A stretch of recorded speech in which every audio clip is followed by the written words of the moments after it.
Praise the Lord. கர்த்தரின் பரிசுத்த நாமத்துக்கு ஸ்தோத்திரம். ஹல்லேலூயா. நல்ல சாட்சிகள் நம்ம கேட்டோம். செய்திக்கு போறதுக்கு முன்னாடி ஒரு சின்ன ஜெபம் பண்ணி நம்ம செய்திக்குள்ள கடந்து போகுவோம். ஹல்லேலூயா. எல்லாரும் கண்களை மூடி ஆண்டவர் உள்ளத்துல வர வைப்போம். Thank you Jesus. நன்றி அப்பா, நன்றி ராஜா. அன்பின் பரலோக தந்தையே அப்பா ஆண்டவரே, இந்த நல்ல ஒரு பரிசுத்த ஓய்வு நாள் எங்களுக்கு நீங்க கொடுத்ததுக்காக நன்றி அப்பா. எங்களை எல்லோரும் ஆண்டவரே உங்களோட சமூகத்துக்கு முன்பதாக ஒன்றாக இணையும்படியாக செய்த கிருபைக்காக உமக்கு நன்றி அப்பா, நன்றி ராஜா. நித்திய ஜீவன் பிரேயர் ஹவுஸ் நீர் ஆசீர்வதிக்கணும். மலேசியா தேசத்தை நீர் ஆசீர்வதிக்கணும் அப்பா. வந்திருக்கிற ஒவ்வொருத்தரும் நீர் பேர் பேராக ஆசீர்வதிக்கணும் ராஜா. உங்களோட தெய்வீக பிரசன்னம் இங்க வந்து இறங்குறதுக்காக நன்றி அப்பா. உங்களோட ஆடை முழுவதும் ஆண்டவரே இந்த இடத்தை நிரப்புறதுக்காக நன்றி அப்பா, நன்றி ராஜா. ஆண்டவரே தேவ சமூகமே இந்த இடத்துல வந்து இறங்குறதுக்காக உமக்கு நன்றி செலுத்துக்கிறோம் ராஜா. இந்த நாள்ல ஆண்டவரே நீங்க மட்டும் தாப்பா எங்களை ஆசீர்வதிக்க முடியும். உங்களால மட்டும் தாப்பா ஒவ்வொருத்தரும் நீங்க பேர் பேராக தலையை தொட்டு ஆசீர்வதிக்க முடியும் ராஜா. ஆவியானவரை மாம்சமான எண்ணெய் கொண்டு இந்த ஆசீர்வதிக்கும் கடவுளை குறித்து நீங்க பேசுங்க, நீங்க இடைபெறுங்க. எங்கள் ஆண்டவராய் இயேசு கிறிஸ்து நாமத்தினால் ஜெபிக்கிறேன் ஜீவனுள்ள நல்ல பிதாவே. ஆமென், ஆமென், ஆமென். ஸ்தோத்திரம். ஹல்லேலூயா. Praise the lord. எல்லாரும் உட்காருவோம். கர்த்தரின் பரிசுத்த நாமத்துக்கு ஸ்தோத்திரம், ஸ்தோத்திரம். ஹல்லேலூயா. நல்ல சாட்சிகள். இறைவன் வந்து ரொம்ப அன்பானவர். ஒவ்வொரு குடும்பத்தையும் அவர் அன்பாக நேசிக்கிற தேவன். சில விஷயங்கள் வந்து ஆண்டவர் வந்து அந்தகார இருள் இருந்தாக்க தெரியப்படுத்தி அதை நீக்கின பிறகு ஆசீர்வாதங்கள் தொடர்ந்து வர ஆரம்பிக்கும். ஹல்லேலூயா. இந்த வருஷம் 2025 ப்ராப்பசி எல்லாரும் பார்த்துருப்பீங்கன்னு நினைக்கிறேன். அந்த ப்ராப்பசி பேசுறதுக்கு முன்னாடி ஆண்டவர் தெரியப்படுத்தினாரு, ஒரு 10,000 ஜனங்களை நான் வந்து இந்த வீடியோவை ரீச் பண்ண வைக்கிறேன் இந்த வருஷம் அப்படின்னு தெரியப்படுத்தினாரு. சொன்ன மாதிரியே நடத்திட்டாரு. இன்னைக்கு 26ஆம் தேதி ஆல்மோஸ்ட் 9,000+ வியூவர்ஸ் பார்த்துருக்குறாங்க. ஹல்லேலூயா. தேவன் துல்லியமா பேசுற தேவன். எனக்கு அதுல வந்து ஒரு 10 ஆத்மாக்கிட்ட போய் ரீச் ஆகி அவங்க மன திருந்தலாகி ஏசப்பாவை அக்செப்ட் பண்ணிக்கிட்டா அதுவே போதும். தப்புகள் செய்யாதவங்க யாருமே கிடையாது. எல்லாரும் தப்புகள் செய்வாங்க இல்லையா? அது இயல்பு. ஆனா தப்புகள் செய்த பிறகு இறைவன் வந்து இந்த இடத்துல வந்து அதை தெரியப்படுத்துறதுக்குள்ள அதை உணரப்பட்டு அந்த உணர்வோட இன்னொரு தடவை அது போல தப்புகள் நம்ம செய்யக்கூடாதுன்றதுக்குள்ள அப்ப ஏன் அவர் வந்து மனதுருக்க மாட்டார்? உடனே அனைத்து முத்தம் இடுகிற தேவன். ஹல்லேலூயா. மறுபடியும் தெரிஞ்சும் அதே தப்புகள் நம்ம செய்யக்கூடாது. அதுல நம்ம எல்லாருமே ஜாக்கிரதையாக இருப்போம். ஹல்லேலூயா. இந்த நாளில ஆண்டவர் வந்து அதாவது நான் சொன்னேன் இல்லையா, 2025ஆம் வருஷம், அதாவது இந்த வருஷம் ஆரம்பத்திலேயே ப்ராப்பசி அப்படி இருந்தது. எடுத்த உடனே 5 கோடி ஜனங்க டெத்ஸ் கொள்ள அப்படியே வந்து கொத்து கொத்தா உழுவாங்கன்னு. ஐயோ ஆரம்பத்திலேயே இப்படி சொல்லிட்டா எப்படின்னு. earthquake வருது, அந்த ஃப்ளட் வருது, அப்புறம் வந்து நிறைய விஷயங்கள் இல்லையாமா, புது வைரஸ் வருது, எல்லாமே வர ஆரம்பிச்சு, இயற்கையின் பேரழிவு வருது, அப்படியே காட்டுத்து எப்படியெல்லாம் இதாச்சு. ஸோ அதெல்லாம் வரக்குள்ள அதெல்லாம் அப்படி நினைச்சு பார்த்துட்டு இருந்தேன். சரி, இந்த மாசம் வந்து முதல் மாசம் கடைசி வாரத்துல ஆண்டவரே பிள்ளைகளுக்கு ஆசீர்வாதமான வார்த்தைகள் கொண்டு என் மூலமா பேசுங்க ஆண்டவரே. உடனே அவங்களோட சிரிப்பு, அப்படியே சிங்காசனத்துல உட்காந்துட்டு இருக்கிற அந்த ராஜாவை அப்படியே தரிசனத்துல பார்த்து முகம் அவ்வளோ அந்த க்ளோரி, அந்த எப்படி இருந்ததுனாக்கா ரெயின்போ ஷைனிங்கா இருந்தது. அவர் அந்த முகம், அந்த வெளிச்சம், அந்த பிரகாசத்துல முகம் துளி கூட தெரியாது, யாருக்குமே தெரியாது. ஆனா அவரோட தோற்றம் எல்லாமே அப்படியே கம்பீரமா இப்படி ராஜா போல கிரீடத்தை போட்டு உட்காந்துட்டு இருக்கிறாரு. அவர் அந்த சொல்றக்குள்ளோ அப்படியே அந்த குலுங்கி சிரிக்கிறது அப்படியே பார்த்துங்க. அவ்வளோ நல்ல தேவன் அவரு. சோ அதான் யோசிச்ச பார்த்தேன். சரி, ஆசீர்வதிக்கிற தேவனை குறித்து நீ பேசுன்னு ஆவியானவர் எனக்கு தெரியப்படுத்தினார். சோ அவரு இன்னைக்கு நம்ம மகிமைப்படுத்துவோம். ஹல்லேலூயா. கர்த்தரின் பரிசுத்த நாமத்துக்கு ஸ்தோத்திரம். தலைப்பு தி பிளெஸிங் காட், ஆசீர்வதிக்கும் தேவன். தி பிளெஸிங் காட். அவரால மட்டும் தான் ஆசீர்வதிக்க முடியும். வேற யாரால ஆசீர்வதிக்க முடியும் நம்மள? மனுஷனோட ஆசீர்வாதம் தயவு செஞ்சு தேடாதீங்க, வேண்டாம். அதே நேரத்துல பிசாசு கூட ஆசீர்வாதத்தை கொடுக்கும். அதுலயும் நம்ம ஏமாந்துட கூடாது. ஹல்லேலூயா. நமக்கு ஒரு தேவன் உண்டு, நமக்கு ஒரு பரலோகத்துல இருக்கிற பிதா உண்டு, அருமை தகப்பன் உண்டு. தன் ஜீவனோடு அவர் எல்லாவற்றையும் கொடுக்க எல்லாவற்றையும் கொடுக்க வல்லவராக ஆயத்தமாக இருக்கிற அந்த தேவன் தான் ஆசீர்வதிக்கும் தேவன்னு ஆவியானவர் எனக்கு தெரியப்படுத்தினார். ஹல்லேலூயா. கர்த்தரின் பரிசுத்த நாமத்துக்கு ஸ்தோத்திரம். தாகம் உள்ளவர்கள் மேல தண்ணீரை ஊத்துவார், அப்படிப்பட்ட தேவன். ஏசாயா 44:3 ஏசாயா 44:3 யூடியூப்ல பார்த்துட்டு இருக்கிற பிள்ளைகளுக்கும் சரி, லைவ்ல பார்த்துட்டு இருக்கிற பிள்ளைகளுக்கும் சரி, ஒரு சின்ன குறிப்புகள். யாருக்கு ப்ரேயர் ரிக்வெஸ்ட் வேணுமோ என்னோட WhatsApp number, Malaysia number, India number display ஆகும். உங்களோட ப்ரேயர் ரிக்வெஸ்ட் ஷார்ட்டா டெக்ஸ்ட் அல்லது வாய்ஸ் ரெக்கார்ட்ல எனக்கு அனுப்பி விட்டுடுங்க. உங்களோட பிக்சரோட வித் யுவர் பிக்சர். அப்புறம் நான் இறைவன் கிட்ட அந்த ஜபத்துல உங்க காரியத்தை குறித்து நான் ஜபத்துல வைக்கிறேன். அவர் பதில் கொடுத்தாக்க உடனே நானே உங்களுக்கு கால் பண்ணி உங்களுக்கு தெரியப்படுத்துறேன். நிறைய பேர் என்கிட்ட நீங்க பேசுங்க, இந்த டைம்ல பேசுங்க. நீங்க கொடுக்குற டைம்ல நிச்சயமா என்னால பேசவே முடியாது. நான் அதிக நேரத்துல நான் தியானத்துல இருப்பேன். ஆண்டவர் கொடுக்குற வார்த்தைகள் கேட்டு உங்க காரியத்தை குறித்து இறைவன் பேசினாக்கா நானே உங்களுக்கு கால் பண்ணி உங்ககிட்ட பேசுவேன். ஹல்லேலூயா. கர்த்தரின் பரிசுத்த நாமத்துக்கு ஸ்தோத்திரம். அதே நேரத்துல நம்ம இந்த வீட்டுல இருக்கிற மக்களுக்கும் சரி, எல்லாரும் இந்த என்ஜேபிஹெச் உலகம் முழுக்க பரவிட்டு இருக்கு. எல்லா பிள்ளைகளுக்கும் இந்த ஆசீர்வாதமான வார்த்தைகள் ரிசீவ் ஆக போகுதுன்னு தேவன் தெரியப்படுத்தி இருக்கிறார். ஹல்லேலூயா. உலக மக்களுக்கு தாங்க நான் அந்த ப்ராபசி வீடியோ போட்டுது, உலகத்துல என்னென்ன நல்லா நடக்குதுன்னு சொல்லிட்டு. ஆனா நம்ம என்ஜேபிஹெச் மக்கள் ஸ்பெஷல் இல்லையா? we are special. சோ நம்ம குடும்பத்துக்கு இறைவனோட ஆசீர்வாதம் உண்டுன்னு தேவன் தெரியப்படுத்துறார். ஹல்லேலூயா. அந்த ஆசீர்வாதத்தை நம்ம ரிசீவ் பண்ணிப்போம், உலக மக்களுக்கும் தெரியப்படுத்துவோம். இப்படிப்பட்ட ஒரு ஆசீர்வாதம் இருக்கு, ரிசீவ் பண்ணிக்கங்க வாங்கன்னு சொல்லி. ஹல்லேலூயா. கர்த்தரின் பரிசுத்த நாமத்துக்கு ஸ்தோத்திரம். ஏசாயா 44:3 தாகம் உள்ளவர்கள் மேலே தண்ணீரையும் வறண்ட நிலத்தின் மேலே ஆறுகளும் ஊற்றுவேன். உன் சந்ததி மேலே என் ஆவியையும் உன் சந்தானத்தின் மேலே என் ஆசீர்வாதத்தையும் ஊற்றுவேன். இதுதான் ஒரு நல்ல செய்திங்க. இது ஒரு நல்ல செய்தி. நமக்கு ஒரு நல்ல செய்தி உண்டு. தேவன் ஆசீர்வதிக்கும் தேவன்ன்றது இந்த வார்த்தையிலே நிரூபிச்சிட்டார். சந்ததி சந்ததியா ஆசீர்வதிக்கிறாரா? ஹல்லேலூயா. நம்மளுக்கு இந்த உலகத்தில் உள்ள ஆசீர்வாதம் மட்டும் இல்ல, ஆவிக்குரிய ஆசீர்வாதங்களும் கொடுத்து ஆசீர்வதிக்கிறார். அதுதான் ஆசீர்வாதத்தின் தேவன். ஹல்லேலூயா. சோ இவரால மட்டும்தான் ஆசீர்வதிக்க முடியும்னு ஆவியானவர் தெரியப்படுத்தினார். சோ இந்த ஆவிக்குரிய ஆசீர்வாதங்கள் வந்துட்டாலே தானாகவே பொருளாதார ஆசீர்வாதங்களும் தானாகவே தேடி வந்துடுமா? ஏன்னா ஆவிக்குரிய ஆசீர்வாதம் அது அதிகாலை நேரத்துல எந்திரிச்சு ஜபம் பண்ணணும், வாஞ்சியா அவரை தேடணும், எவ்ரி சண்டே சர்ச்சுக்கு வரணும், ஆயத்தமாயிட்டு வரணும், பயபக்தியோட வரணும். ஏன்னா ஆசீர்வதிக்கிற தேவன் அவரு. ஒவ்வொரு சண்டேல ஒவ்வொரு மாற்றங்களை சொன்ன மாதிரியே ஒவ்வொரு சண்டையும் ஒவ்வொரு புது ஆவிய ஆண்டவர் கொடுத்துட்டு இருக்கிறார், ஒரு புது அபிஷேகத்தை கொடுத்துட்டு இருக்கிறார். நீங்க விரும்புறீங்களோ இல்லையோ, உங்களுக்கு தெரியுமோ இல்லையோ, அவர் உங்களுக்கு கொடுத்துதான் அனுப்பிட்டு இருக்கிறார். ஹல்லேலூயா. கர்த்தரின் பரிசுத்த நாமத்துக்கு ஸ்தோத்திரம். தானாகவே பொருளாதார ஆசீர்வாதங்கள் வரத்தா செய்யோன்னு தேவன் தெரியப்படுத்துறார். கொஞ்சம் நம்ம யோசிச்சு பார்க்கணும். சோ நம்ம இறைவனுக்கு நம்ம எல்லாரும் உண்மையாக இருக்கிறோமா அந்த ஆசீர்வாதங்களை பெற்றுக்கொள்றதுக்குன்றது நம்ம பார்த்து ஆராய்ந்து பார்த்து நம்ம சில விஷயங்களை அப்படி திருத்திக்கணும். அப்படி இல்லையா திருத்திக்கலாம், அவ்வளவுதான். ஹல்லேலூயா. முதலாவது தேவனுடைய ராஜ்யத்தில் உள்ள நீதிகளை தேடுங்கன்னு சொல்றார். அப்பொழுது எல்லாவற்றையும் நான் கூட கொடுப்பேன் இல்லையாமா?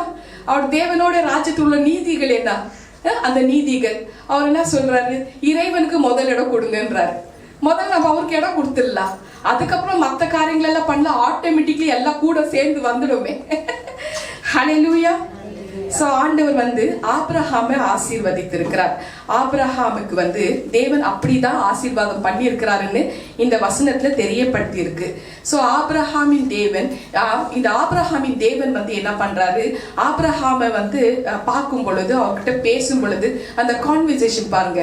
கர்த்தர் அவருக்கு ஆபிரகாமுக்கு தோன்றும்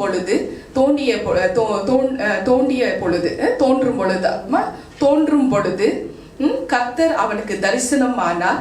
தேவன் சொல்றாரு, ஆண்டவர் சொல்றாரு, ஆபிரகாமே, நான் உன்னை மாத்திரம் ஆசீர்வதிக்கவில்லை, நான் உன்னை மாத்திரம் ஆசீர்வதிக்க மாட்டேன், நான் உன் வம்சத்தையும் நான் ஆசீர்வதிப்பேன். ஸோ உன் மூலமாக உன்னோட அடுத்த வர ஜெனரேஷன்லயும் நான் ஆசீர்வதிப்பேன் அப்படின்னு வந்து தேவன் ஆபிரகாம் கிட்ட பேசுறார் பாருங்க. எவ்வளவு நல்ல தேவன் அவரு. 1000 வருஷம் ஜெனரேஷனுக்கு அவரு இறக்கம் பெற கொடுக்குறாராம். அவ்வளோ அன்பான தேவன். அப்ப 1000 வருஷம் அவங்களுக்கு வந்து ஆசீர்வாதம் உண்டுமா? யாத்ராகமும் 34:7 1000 வருஷம் அவர் வந்து இறக்கம் கொடுத்து ஆசீர்வாதம் கொடுக்கிறார். அவரோட நீதின்னு வந்துட்டா 1000 சந்ததிகளுக்கு ஆசீர்வாதம் கொடுக்கிறாரு. அவரோட நீதின்னு வந்துட்டா 3 சந்ததியை விசாரிச்சு 4 தலைமுறை நியாயத்திற்கு கொடுத்துடுறாரு. ஸோ அப்போ நம்ம 1000 சந்ததிகளுக்கு உண்டான ஆசீர்வாதத்துல அந்த கேட்டகரியில வரணும்னு தேவன் விருப்பப்படுறார். ஹல்லேலூயா. ஸோ இப்படிப்பட்ட தேவன் 1000 சந்ததிகளுக்கு 1000 வருஷம் அவர் வந்து இறக்கத்து கொடுக்கிற தேவன் சொல்றாரு. 1000 சந்ததிகளுக்கு. அது வாசிமா எக்ஸோடஸ் யாத்ராகமம் 34:7. ஹல்லேலூயா. 1000 தலைமுறைகளுக்கும் இரக்கத்தை காக்கிறவர், அக்கிரமத்தையும் மீறுதலையும் பாவத்தையும் மன்னிக்கிறவர், குற்றவாளியை குற்றமற்றவனாக விடாமல் பிதாக்கள் செய்த அக்கிரமத்தை பிள்ளைகளிடத்திலும் பிள்ளைகளுடைய பிள்ளைகளிடத்திலும் 3ஆம் 4ஆம் தலைமுறை மட்டும் விசாரிக்கிறவர் என்று கூறினார். ஆமேன். ஆமேன். சோ இந்த நாள்ல எனக்கு வந்து ஆவியானவர் 1000 தலைமுறைகளோட ஆசீர்வாதத்தை தான் பேசினார். சோ நம்ம அந்த ஃபர்ஸ்ட் லைன்ல நின்னுக்கலாம். 1000 தலைமுறைகளுக்கு ஆசீர்வாதம் கொடுக்கிறாரா. சோ இப்படிப்பட்ட ஒரு விஷயம் ஆபிரகாம் கிட்ட டைரக்டா வந்து இறைவன் வந்து பேசிட்டு இருக்கிறார். ஆதியாகமும் 12ஆம் அதிகாரத்துல 3ஆம் வசனம். Genesis 12th chapter 3rd verse. எவ்வளவு நல்ல தேவன் பாருங்க. ஆபிரகாமின் சந்ததியார் பெரும் குடும்பமாக அப்படியே மாறுறாங்க. பெரும் குடும்பம், பெரிய குடும்பமாக மாறிடுறாங்க. சோ இப்படிப்பட்ட தேவன் ஆபிரகாமை நோக்கி இந்த வார்த்தைகளை வந்து பேசினார். எசேக்கியேல் எல்லாம் நோட் பண்ணிக்கங்க, வீட்டுல போய் ரெஃபர் பண்ணுங்க. எசேக்கியேல் 34:26 வசனப்படி ஆசீர்வாத மலையை வசிக்க பண்ணுவாராம். அப்படி வந்து மலை, நம்ம சிஸ்டர் கிறிஸ்டினா ராபர்ட் சொன்னாங்க இல்லையா, அப்படியே பனி தூரல் போல என் உடம்புக்குள்ள அந்த சாரல் உழ ஆரம்பிச்சிருச்சு. அந்த பனி தூரல்லையே அவங்க உணர்ந்தாங்கன்னா அந்த வசிக்க பண்ற மலை நீ வந்து அனுபவிச்சுனா எப்படி இருக்குமா, நெஞ்சிடுவேன். ஆந்தவே வந்துட்டு இருக்கு. ஹல்லேலூயா. கர்த்தரின் பரிசுத்த நாமத்துக்கு ஸ்தோத்திரம். எப்போதும் தூரல் வந்த பிறகுதான் கனத்த மழை வரும். அது நம்ம புரிஞ்சுக்கணும் இல்லையா? உடனே அப்படியே புஷ்னு அடிக்காது. ஹல்லேலூயா. சோ இந்த தேவன் வந்து ஆசீர்வாத மலையை வசிக்க பண்ணுவாரா. சங்கீதம் சாம் 68ஆம் அதிகாரத்துல 9-10 வசனம். இந்த வசனத்தின்படி தேவன் சம்பூர்ண மலையை கொடுக்கிறாரா. சம்பூர்ண மலை. வாசிமா சங்கீதம் சாம் 68:9-10. ஹல்லேலூயா. தேவன் சம்பூர்ண மலையை பெய்ய பண்ணினேன், இளைத்து போன உமது சுதந்திரத்தை திடப்படுத்தினேன், உம்முடைய மந்தை அதிலே தங்கியிருந்தது. தேவனே உம்முடைய தயையினாலே ஏழைகளை பராமரிக்கிறேன். ஆமேன். ஆமேன். சோ சம்பூர்ண மலையை கொடுத்து ஆசீர்வதிக்கிற தேவன் அவரு. ஜக்கரியா 9:12 படி நம்பிக்கை உடைய சிறைகளே அரணுக்கு திரும்புங்கள், ரெட்டிப்பான நன்மையை தருவேன், அதுவும் இன்றைக்கே தருவேன். டுடே, இன்றைக்கு நான் தருவேன் ரெட்டிப்பான பிளஸிங், ரெட்டிப்பான ஆசீர்வாதம் தருவேன்னு சொல்லியிருக்கிறார். இப்போ இந்த மாசத்துல கடைசி வாரம், முதல் இந்த வருஷத்துல ஃபர்ஸ்ட் மந்த்ல கடைசி வாரத்துல ஆண்டவர் ஆசீர்வாதமாக வார்த்தைகள் பேசுறாருன்னா, ரெட்டிப்பான ஆசீர்வாதங்கள் தரனாக்கா அது அப்படியே நம்ம நம்பி விசுவாசிச்சு ரிசீவ் பண்ணிக்கணும். ஹல்லேலூயா. ரெட்டிப்பான ஆசீர்வாதத்தை அதுவும் இன்றைக்கே நான் தருவேன் அப்படின்னு வந்து தேவன் தெரியப்படுத்துறாரு. இந்த நேரத்துல ஆவியானவர் நம்ம எல்லோரையும் பார்த்து, அதாவது NJPH பிள்ளைகளை பார்த்து தேவன் தெரியப்படுத்துறாரு. ஆண்டவர் சொல்கிறாரு, உன் வியாபாரம், உங்களோட வியாபாரம் ஆகட்டும், வேலை ஆகட்டும், உன்னோட தொழில் ஆகட்டும், அத்தனைக்கும் ரெட்டிப்பான ஆசீர்வாதங்களை கொடுக்கிறாராம். எல்லா விஷயத்திலையும் ரெட்டிப்பான எந்த ஒரு காரியமா இருக்கட்டும், அது எந்த ஒரு காரியமா இருக்கட்டும், ரெட்டிப்பான ஆசீர்வாதத்தை கொடுக்கிற தேவன் தெரியப்படுத்துறார். ஹல்லேலூயா. ரெட்டிப்பான நன்மைகளை தருவேன் என்று தேவன் சொல்லுகிறார். இதை எப்படி வந்து நம்ம பெற்றுக்கொள்ள முடியும்? சோ இந்த டிப்ஸுங்க வந்து நம்ம புரிஞ்சுக்கின்னு அவர் என்னென்னலாம் எதிர்பார்க்கிறாரு அந்த காரியத்தை படி நம்ம நடக்க ஆரம்பிப்போம். நிச்சயமாக ரெட்டிப்பான ஆசீர்வாதங்களை we can receive. Hallelujah. So 3 காரியங்கள், இந்த ரெட்டிப்பான ஆசீர்வாதங்களை பெற்றுக்கொள்ள 3 காரியங்கள் நம்ம கிட்ட இருக்கணும்னு தேவ ஆவியானவர் தெரியப்படுத்தி இருக்கிறார். அதுல முதலாவது காரியம் விசுவாசம். இப்ப சிஸ்டர் ஷேரன் டெஸ்டிமனி எல்லாரும் கேட்டீங்கன்னு நினைக்கிறேன். சோ அதுல விசுவாசம் சோர்ந்து போக கூடாது, நம்பிக்கை தளர விடக்கூடாது. விசுவாசம் முதல்ல நம்ம கிட்ட இருக்கணும்னு ஆவியானவர் தெரியப்படுத்துறார். முதலாவது காரியம் விசுவாசம். இந்த வாக்குத்தத்தம் எனக்கு ஆண்டவர் கொடுத்திருக்கிறாரு. என் வியாபாரம் ஆகட்டும், என்னோட தொழில் ஆகட்டும், நிச்சயமாக அவர் ஆசீர்வதிப்பார். அந்த விசுவாசம், அந்த நம்பிக்கை எல்லாருக்குமே அது வைத்துக் கொள்ளணும், விசுவாசம் வைத்துக் கொள்ளணும் அப்படின்னு தேவன் தெரியப்படுத்துறார். விசுவாசம் இல்லைன்னா எந்த ஆசீர்வாதமும் தேவன் கிட்ட இருந்து வரவே வராதுன்னு இதுவும் ஆவியானவர் தெரியப்படுத்துறார். எல்லாம் அதுவே வரட்டும், தானா வரட்டும், ஆனா எனக்கு மட்டும் நம்பிக்கை இல்லைனாக்கா அது தேடி வரவே வராது. தேவன் இடத்திலிருந்து எதுவுமே நம்ம பெற்றுக்கொள்ளவே முடியாதா? எது இல்லைன்னா விசுவாசம் இல்லைனாக்கா பெற்றுக்கொள்ளவே முடியாதுன்னு பொய்யொரிக்காத தேவன் சொல்றார். ஹெப்ரேயர்கள் நிறுவனம் 10:23, ஹெப்ரூஸ் 10th chapter 23rd verse. வாக்குத்தத்தம் பண்ணினவர் உண்மை உள்ளவராக இருக்கிறார். இந்த தேவன் தான் இந்த முதல் மாசத்துல, முதல் 2025 இந்த வருஷத்துல முதல் மாசத்துல கடைசி வாரத்துல உங்களுக்கு தெரியப்படுத்துறாரு. தேவன் உண்மை உள்ளவர், தேவனாக இருக்கிறார். வாக்குத்தத்தம் பண்ணினவர் உண்மை உள்ளவராக இருக்கிறார். அவர் தான் சொல்றாரு, ரெட்டிப்பான ஆசீர்வாதங்களை நான் உங்களுக்கு தருவேன் அப்படின்னு தெரியப்படுத்துறார். வானத்தையும் பூமியை படைத்த தேவன் அவரு. நம்ம எல்லாருமே சிருஷ்டித்த தேவன் அவரு.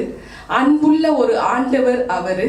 நமக்காக தன்னையே சிலுவையில ஜீவ பலியாக அர்ப்பணித்த அவர் சொல்கிறார், நான் உங்களுக்கு ரெட்டிப்பான ஆசீர்வாதத்தை தருவேன்னு சொல்லி. அதை நிச்சயமா நம்பிடணும். நம்ம அவர் நிச்சயமா அது செய்வார். ஹல்லேலூயா. அந்த விசுவாசத்தை நம்ம எல்லாருமே வைத்துக் கொள்ளணும்னு தேவ ஆவியானவர் தெரியப்படுத்துறார். சோ நம்ம எல்லாரும் நம்மள உள்ளத்துல தேவனை விசுவாசிக்கணும். இந்த ஆபிரகாமின் தேவனை நம்ம விசுவாசிக்கணும். எப்படி ஆபிரகாமுக்கு அந்த ஆசீர்வாதத்தை கொடுத்தார், உன் சந்ததியும் வம்சம், நான் உன்னை மட்டும் ஆசீர்வதிக்க வரல ஆபிரகாம், உன்னோட சந்ததியும் வம்சமாக ஆசீர்வதிக்க போறேன்னு. ஏமா 1000 தலைமுறைக்கு ஆசீர்வாதம் சும்மாவா? ஹல்லேலூயா. கர்த்தரின் பரிசுத்த நாமத்துக்கு ஸ்தோத்திரம். யோவான் 20ஆம் அதிகாரத்துல 29ஆம் வசனம். அந்த நாள்ல ஏசப்பா கூடவே 12 சீஷர்கள ஒருத்தர் தோமா இருந்தாரு. சோ அப்போ தோமா கூடவே 3 வருஷம் அவரோட ஊழியத்திலே இருந்து பார்த்து வளர்ந்திருக்கிறார். அற்புதங்கள் எல்லாம் பார்த்து வளர்ந்திருக்கிறார். ஆனா அவர் மரித்து 3ஆம் நாள்ல உயிர் தெழுந்து எல்லா ஜனங்க சொல்றாங்க அவர் உயிர் தெழுந்துட்டாருன்னு. இந்த தோமஸ் சொல்றாரு, நான் நம்ப மாட்டேன், அன்டில் அண்ட் அன்லெஸ் அவரை நான் பார்க்கலன்னா நான் நம்ப மாட்டேன். அவரோட காயங்களை பார்க்கணும், என்னோட கையை நீட்டி அந்த காயத்துல கையை வைக்கணும், என்னோட விரலை வைக்கணும், அப்பதான் நான் நம்புவேன்னு. ஆனா அவருக்கு காட்சி 8 நாள் கழிச்ச பிறகு வர்றார். சொல்றார், பேசுறார், தாமஸ் நீ கண்டதுனால என்னை விசுவாசிச்சு, ஆனா காணாதிருந்து விசுவாசிக்கிறாங்க பாரு, அவர்கள் தான் பாக்கியவான்கள். ஹல்லேலூயா. நம்ம எல்லாம் அவரை காணலங்க. 2000 வருஷத்துக்கு முன்னாடி அவரோட சீஷர்களாக இருந்தோமா நம்ம? ஆனா காணாதிருந்து ஒரு பர்சன் நம்ம கூடவே இருக்கிறாருன்னு விசுவாசிக்கிறோம் இல்லையா? அப்ப நம்ம தானே பாக்கியவான். ஹல்லேலூயா. காணாதிருந்தும் விசுவாசிக்கிறவர்கள் பாக்கியவான்கள், பாக்கியவதிகள்னு ஆவியானவர் தெரியப்படுத்துறார். சோ இந்த காணாதிருந்தும் விசுவாசிக்கிற தேவனை நம்ம விசுவாசிப்போம். ஆபிரகாமின் தேவனை விசுவாசிப்போம். அவர் தான் ஆசீர்வதிக்கும் தேவனாக இருக்கிறார். தி பிளெஸிங் காட். ஹல்லேலூயா. கர்த்தரின் பரிசுத்த நாமத்துக்கு ஸ்தோத்திரம். நீதிமொழிகள் 28ஆம் அதிகாரத்துல 20ஆம் வசனம், உண்மை உள்ளவன் பரிபூர்ண ஆசீர்வாதங்களை பெற்றுக்கொள்ளுவான். நம்ம அவர்கிட்ட அவர் எதிர்பார்க்கறது உண்மைதான். இறைவனை யாரும் சந்தேகப்படக்கூடாதுங்க. தாமஸ் பண்ண மாதிரி சந்தேகம் எல்லாம் படவே கூடாது. தொட்டு பார்க்கணும், அப்பதான் நான் நம்புவேன் இவரு ஆண்டவரா இல்லையா. இதெல்லாம் நம்ம கிட்ட வேண்டாம். சந்தேகப்படாம விசுவாசத்தோடு அவரை நம்பணும். அப்ப அந்த விஷயம் தான் உண்மையா இருக்கும். உண்மையா நம்புறவங்களுக்கு அந்த விசுவாசத்தை பார்ப்பாரு. அவங்களுக்கு பரிபூர்ண ஒரே வெறும் வெறும் ஆசீர்வாதம் மட்டும் இல்ல, பரிபூர்ண ஆசீர்வாதத்தை கொடுக்கிறாராம். ஹல்லேலூயா. ஆபிரகாமுக்கு தேவன் ஆசீர்வாதம் பண்ணினார். ரோமன்ஸ் 4 அதிகாரத்துல 18-19 டிஸ்பிளே போடுமா. ரோமன்ஸ் 4:18-19. ஆபிரகாமுக்கு தேவன் இப்படியாக ஆசீர்வதிக்கிறார். அவர் விசுவாசத்துல இந்த ஆபிரகாமுக்கு ஆசீர்வாதம் பண்ண உடனே ஆபிரகாமுக்கு உண்டான அந்த குணங்களை பார்க்கிறாரு. அந்த ஆபிரகாமுக்குள்ள இருக்கிற அந்த விசுவாசத்தை பார்க்கிறாரு. அந்த விசுவாசத்தில் அவர் பலகீனமாகவே இருக்கலையா, வீக்காகவே இருக்கலையா ஆபிரகாம். ஏன்னா தேவனுடைய வாக்கு தத்தத்தை பண்ணினதை அவர் நம்ப ஆரம்பிச்சாரு. நிச்சயமாக இந்த வார்த்தைகள் என் வாழ்க்கையில நடக்கும்ன்றதும் அவரே உறுதிப்படுத்திக்கிறார். வல்லவனாக இருந்தார் விசுவாசத்துல. வாசிப்போம். ரோமன்ஸ் 4 அதிகாரத்துல 20-21. ஹல்லேலூயா. தேவனுடைய வாக்கு தத்தத்தை குறித்து அவன் விசுவாசமாய் சந்தேகப்படாமல் தேவன் வாக்கு தத்தம் பண்ணினதை நிறைவேற்ற வல்லவராய் இருக்கிறார் என்று முழு நிச்சயமாய் நம்பி தேவனை மகிமைப்படுத்தி விசுவாசத்தில் வல்லவனானான். ஆமேன். ஆமேன். சோ இது நிச்சயம் மட்டும் இல்ல, முழு நிச்சயம். ஒவ்வொரு பதத்துக்கும் 1000 டைமென்ஷன் இருக்குங்க. ஒவ்வொரு வார்த்தையிலும் நிச்சயமாக கிடைக்கும், அது வேற. முழு நிச்சயம்னாக்கா அது எண்டு, அவ்வளவுதான். மறு வார்த்தையே இல்லை, அறக்குறையே இல்லை, 50-50 இல்லை.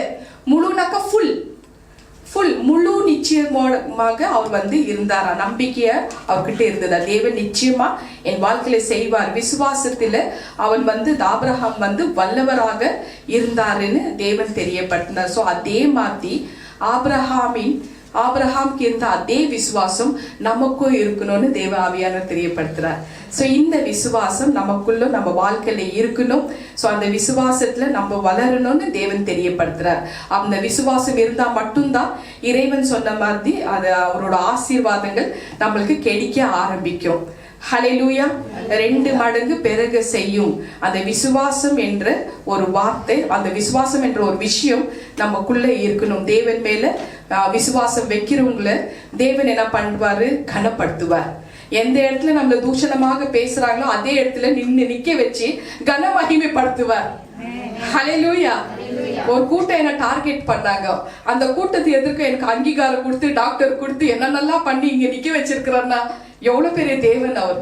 விசுவாசம் ஒண்ணுமே இல்லாத டிஸ்ட்ராய் பண்ணிடணும்னு ஒரு கூட்டம் துணிஞ்சிட்டு இருந்துச்சு. அந்த கூட்டத்துக்கு முன்னாடியே அப்படியே சும்மா அப்படியே கம்பீரமா, எப்படி சொல்றதுமா, சும்மா கண்ணு போல என்ன ஜெசிகா, அப்படியே கம்பீரமா நிக்க வைக்கிறார். இதுதான் தேவன், கன மகிமை படுத்துகிற தேவன். அவரால் மட்டும்தான் பண்ண முடியும் இதெல்லாம். ஹல்லேலூயா. சூழ்நிலைகள் இப்படி இருக்கு, நம்ம சுத்தி எதெல்லாம் நடந்துட்டு இருக்கு. பிள்ளைங்க சிக்க ஆகுறாங்களே, வைரஸ் தாக்கிடுச்சு. இப்ப புது வைரஸ் வந்திருக்கு இல்லையாமா, HMPV, அந்த வைரஸ் தாக்குதல். சோ இந்த மாதிரி இப்படி எல்லாம் இருக்கு. இந்த மாதிரி பொருளாதார நெருக்கடி, வியாபார தொழில் பாதிக்கப்பட்டிருக்கு. வேலைக்கு போனா சம்பளம் கம்மியா கொடுக்குறாங்க, இன்க்ரீஸ் பண்ண மாட்டேன்றாங்க. இப்படி எல்லாம் தொழில் அப்படியே நிக்குது. இந்த மாதிரி சில விஷயங்கள், பிசினஸ் பாதிக்கப்பட்டிருக்கு. எல்லா சூழ்நிலைகளை பாக்குறதுக்குள்ளும் இவங்க சொல்ற வார்த்தைகள் நிச்சயமா அது நிறைவேறுமா அப்படின்ற ஒரு தாட் ஆட்டோமேட்டிக்லி எல்லாருக்கும் வரத்தான் செய்யும். ரெட்டிப்பான ஆசீர்வாதம், சரி ரெட்டிப்பு வேண்டாம், ஒரு பங்கு, அது 2ல 1 பங்காவது ஆசீர்வாதம் நம்மளுக்கு கிடைக்குமோ, அந்த மாதிரி எண்ணமெல்லாம் நமக்குள்ள வர ஆரம்பிக்கும். சோ அந்த விஷயத்துக்கு நம்ம இடமே கொடுக்க கூடாது. கண்ணை மூடி அவர் என்ன சொல்றோம் அதை நம்பணும். அப்படிதான் நம்பினாரு. அப்படி நம்பினதுனால்தான் ஆபிரகாமுக்கு அந்த ஆசீர்வாதத்தை கொடுத்தாரு. சோ கொஞ்சம் கூட டவுட்டே படல இல்லையாமா.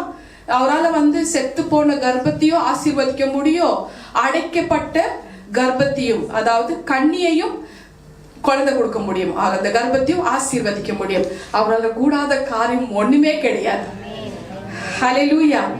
சோ தொழில் சூழ்நிலைகள், பொருளாதார நெருக்கடி, சம்பளம் கம்மி, பணம் கம்மியா இருக்கு. ஆனா பொருளாதார விலைகள் மற்றும் பொருட்களோட விலைகள் மற்றும் அப்படியே ஹையா டாப்ல இருக்கு. என்ன செய்யறது, இந்த மாதிரி ஒரு நெருக்கடியில இருக்கிறக்குள்ள அப்படிப்பட்ட ஒரு விஷயத்திலையும் வழி இருக்குன்னு தேவன் தெரியப்படுத்துறார். அதாவது நம்ம AJPH குடும்பத்துக்கு இறைவன் கொடுத்திருக்கிற வாக்குத்தத்தத்தை பேசுற வார்த்தைகளை நம்ம அப்படியே நம்ப ஆரம்பிப்போம். அந்த காலத்துல ஈசாக்கு ஆதியாகமும் 26:12-13 அந்த காலத்துல பஞ்சம், தேசம் முழுவதும் பஞ்சம், மழையே இல்லை, சுத்த மழையே இல்லை. அந்த இடத்துல இறைவன் ஈசாக்கு தெரியப்படுத்துறாரு. அவர் சொல்றாரு, நீ விதைய போடு ஈசாக்குன்றாரு. ஜனங்கள்லாம் அதை கேட்டுட்டு ஈசாக் பண்ற அந்த விஷயத்த பார்த்துட்டு கேலி கிண்டல் பண்ண ஆரம்பிக்கிறாங்க. எல்லாம் ஐயோ தண்ணி கிணறு இல்ல, ஒண்ணுமே இல்ல, தண்ணி எல்லாம் வத்தி போயிருக்கு, ட்ரை லேண்டு. அந்த நிலம் அப்படியே விரிஞ்சி இருக்கும், வறட்சி, அப்படிப்பட்ட வறட்சி, பஞ்சம். தேசமே, ஒரு குடும்பம் மட்டும் இல்லமா, தேசமே பஞ்சத்துல இருக்கு. ஆனா இறைவன் ஈசாக்க பார்த்து, அதாவது ஐசாக்க பார்த்து சொல்றாரு, நீ விதைய போடு ஐசாக், நான் இந்த பஞ்ச காலத்துல உனக்கு நிச்சயமாக நான் மழைய வர வைப்பேன் அப்படின்னு சொல்றாரு. அப்புறம் அந்த வார்த்தைய கண்ணை மூடின்னு அப்படி நம்பிட்டார். ஈசாக் அப்படி நம்பிட்டார். ஐயோ மத்த ஆளுங்கெல்லாம் விதை போடலையே, அவங்க எல்லாம் என்ன பைத்தியக்காரன்னு சொல்றாங்களே, இப்படி வறட்சியா இருக்கு, தண்ணியே இல்லையே, இவர் பாட்டுக்கு நோண்டி விதை மட்டும் போடுங்க, தண்ணி இல்லைன்னா எப்படிமா அந்த செடி முளைக்கும் இல்லையா? சோ இது தோட்டத்துல வேலை செய்யறதுக்கு அத்தனை பேருக்கும் தெரியும். ஒரு விதை போனாக்கா அது போடணும்னா அதை நிலத்தை முதல்ல பதமாக்கணும், தண்ணி ஊத்தி அதை பக்குவத்துக்கு கொண்டு வரணும், அப்பதான் விதை போட்டாக்கா தான் அந்த செடி வளரும். தண்ணியே இல்ல, குடிக்கவே தண்ணி இல்ல, கிணறுல தண்ணி இல்ல, தேசத்திலே தண்ணி இல்லையா? அப்ப நீ நினைச்சு பாருங்க, இவர் பாட்டுக்கு விதை போடுறாரு. அத்தனை மக்களும் இவரை பார்த்து பைத்தியக்காரன்னு சொன்னாங்க. ஆனா இறைவன் சொன்ன அந்த வார்த்தையை விசுவாசிச்சார், விதை போட்டார். போட்டு அதுக்கு என்ன பலன் கிடைச்சது? 100 மடங்கு ஆசீர்வாதம் பண்ணார். ஹல்லேலூயா, கர்த்தரின் பரிசுத்த நாமத்துக்கு ஸ்தோத்திரம். சோ அந்த வார்த்தையை அப்படியே நம்புறதுனால அந்த காலத்துல விளைச்சல் உண்டானது. தேவன் அவர் விசுவாசிச்சாரு, அதாவது ஈசாக்கு விசுவாசிச்சாரு, தேவன் அவரை ஆசீர்வதித்தாரு. ரிசல்ட் 100 மடங்கு அவருக்கு ஆசீர்வாதத்தை வாதமாக கொடுத்தார். ஹல்லேலூயா, இவர் தான் ஆசீர்வதிக்கும் தேவன். The blessing God. ஹல்லேலூயா. போன வருஷம் நமக்கு கொடுத்த வாக்கு தத்தம் 2024ல நித்தமும் நடத்துவார் இல்லையாமா? அந்த வார்த்தையை நம்ம கொடுத்தார். ஏசாயா 58:11 நித்தமும் நம்மை நடத்துவார். சோ நம்ம எல்லாருமே நடத்துறதுனால தான் நம்ம இங்க நல்லா உட்காந்துட்டு இருக்கிறோம்.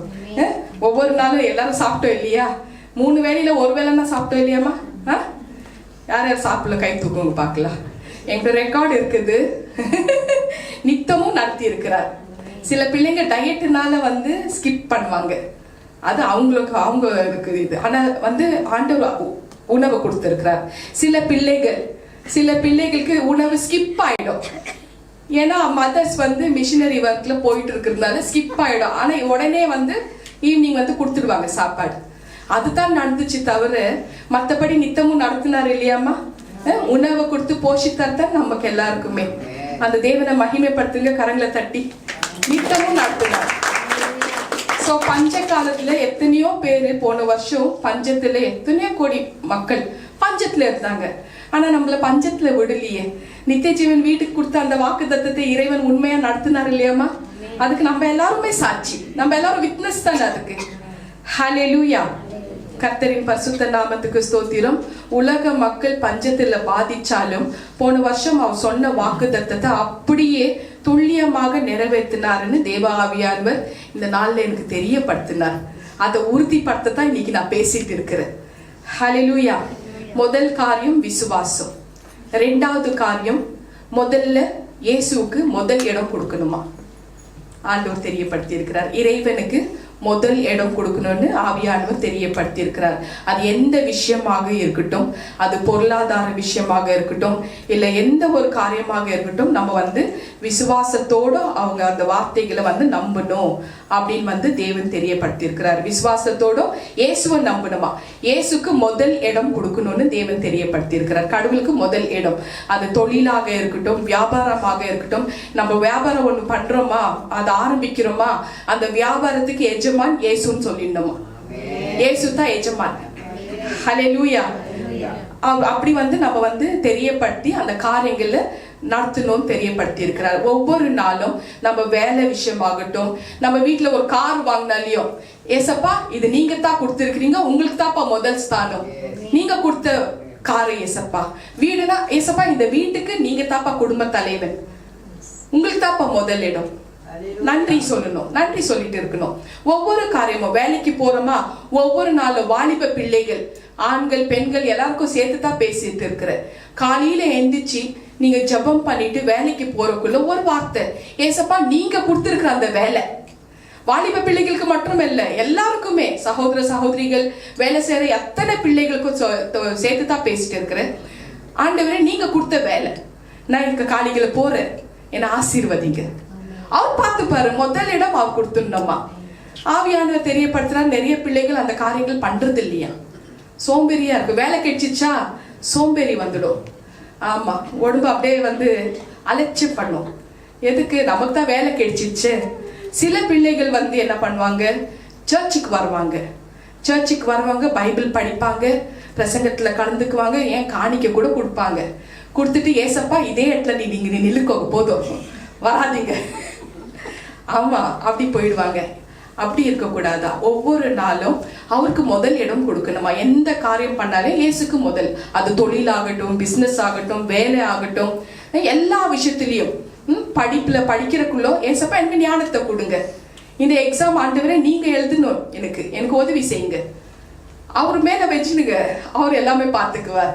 அப்போ ஆட்டோமேட்டிக்லி நம்மளுக்கு ஆசீர்வாதங்கள் வர ஆரம்பிக்கும். ஏசப்பா உங்களை சரீரத்துல காயம் இருக்கு, அந்த காயத்துல என்ன தொடுங்க, எனக்கு குணமாகணும், சுகமாகணும். பேசணும், பேச பேசத்தான் அவர் வந்து கிரியை செய்வாரு. பேசாம மேஜிக் மாதிரி எனக்கு வந்து உடனே இயேசு வேணும்னு கேட்டா வர மாட்டாரு. பேச பேச பேசிட்டே இருக்கணும். ஹல்லேலூயா. ஒவ்வொரு விஷயமும் நம்ம அந்த மாதிரி செய்யறது மூலமா தான் அவருக்கு முதல் இடம் கொடுக்கணும்னு தேவன் தெரியப்படுத்துறாரு. இன்னொரு காரியம் என்னன்னாக்கா, வேலையில இப்ப நீங்க வேலைக்கு போறீங்க, அந்த வேலை ஆகட்டும், இல்ல தொழில் ஆகட்டும், இல்ல பிசினஸ் ஆகட்டும், இல்ல வியாபாரமே ஆகட்டும், அது எந்த காரியம் இருந்தாலையும் அவருக்கு வந்து பார்ட்னராக சேர்த்துக்கணுமா. ஒரு இலவசமா ஷேரே இல்லாத பார்ட்னர் நமக்கு இருக்கிறாருமா, ஃப்ரீயா பங்கா சேர்த்துக்கணுமா. ஷேர் பார்ட்னர், ஷேர் ஹோல்டருக்கு 50-50 நம்ம கொடுக்குறோம் இல்லையா, அந்த ஷேர் எல்லாம் அவர் கேட்கறது இல்லையா, ஃப்ரீயா இலவசமா வர தேவன் நம்ம தேவன். அவரை பார்ட்னராக சேர்த்துக்கணும்னு ஆவியானவர் தெரியப்படுத்துறாரு. சோ எந்த ஒரு காரியமாகட்டும், ஒரு அக்கௌண்ட் நம்ம புதுசா ஒரு அக்கௌண்ட் ஓபன் பண்றோம், அதுல ஏசப்பாக்கு தெரியப்படுத்துங்க, ஏசப்பா இப்ப ஒரு அக்கௌண்ட் ஓபன் பண்ணிட்டு இருக்கிற உங்க நாமத்துல என்ன ஆசீர்வதிங்க. அப்படியே ரொம்ப அக்கௌண்ட்ல ஆமா எப்படியாவது போட்டுடுவார், கவர்மெண்ட் மூலமாவது போட்டுடுவார். ஆமா, ஹல்லேலூயா. ஒரு கான்ட்ராக்ட் சைன் பண்றதாகட்டும், ஒரு பிசினஸ் சைன் பண்றதாகட்டும், ஒரு எந்த ஒரு ப்ராஜெக்ட் சைன் பண்றதாகட்டும், அவர்கிட்ட போய் அவருக்கு தெரியப்படுத்துங்க. ஒரு பார்ட்னருக்கு நம்ம இன்ஃபார்ம் பண்ணுவோம் இல்லையாமா, ஒரு பார்ட்னருக்கு 0.5% 50% ஷேர் ஹோல்டருக்கு நீ ஒண்ணுமே சொல்லாம சைன் போட முடியாது, தெரியப்படுத்துறோம் இல்லையா. அப்படி வந்து நம்மளோட தொழிலுக்கோ இல்ல வேலைக்கோ எல்லா விஷயத்திலயும் பார்ட்னரா அவரை வச்சுட்டு அவர்கிட்ட இது செய்யலாமா செய்யக்கூடாதா, நம்ம இது பண்ணலாமா பண்ணக்கூடாதா, அவர்கிட்ட தெரியப்படுத்தி அவரோட அப்ரூவல் வாங்கிட்டு பண்றது மூலமா எல்லாமே உங்களுக்கு வந்து பிளெஸிங்கா இருக்கும்னு ஆவியானவர் தெரியப்படுத்துறார். ஹல்லேலூயா. ஆமா, 1 சாமுவேல் 30ஆம் அதிகாரத்துல 8ஆம் வசனத்துல தாவீது அந்த காலத்துல ஒரு விஷயம் பண்றதுக்கு முன்னாடி இறைவன்கிட்ட போய் விசாரிக்கிறாரா. நம்ம விசாரிக்கணும், அவர்கிட்ட தெரியப்படுத்தணும், பிளஸ் விசாரிக்கணும்.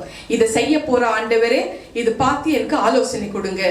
சோ இந்த மாதிரி முதல் ஸ்தானம் அவருக்கு கொடுக்கணும். இதுதான் 2வது காரியம் அப்படின்னு வந்து ஆவியானவர் தெரியப்படுத்துறாரு.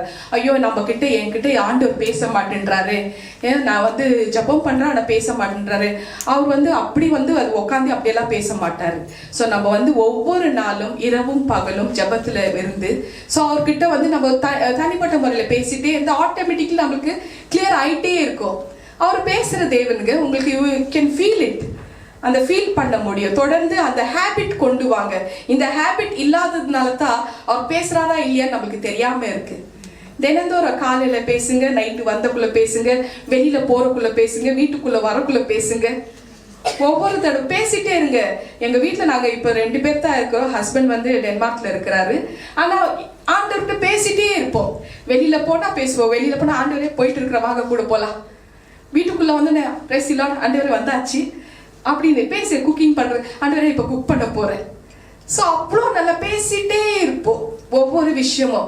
ஸோ ஒரு பர்சன் அப்படியே என் கூட நடமாடுற மாதிரி அதே ஃபீலாக இருக்கும். ஸோ அப்படி அந்த ப்ராக்டிஸில் வரணும், எல்லாருமே வரணும். ஸோ அப்படி வந்து அந்த ஹேபிட் இல்லையா, இப்போவே ஹேபிட் பண்ணிக்கங்க. ஹேபிட் பழக்க வழக்கங்கள், நம்ம பழக்க வழக்கங்கள் மாறாதுன்னு சொல்லுவோமே, இந்த பழக்க வழக்கத்துல நம்ம வந்து பண்ணலாமே, இதுல நீங்க அடிமை ஆகுங்க, நல்லா இருக்கும்.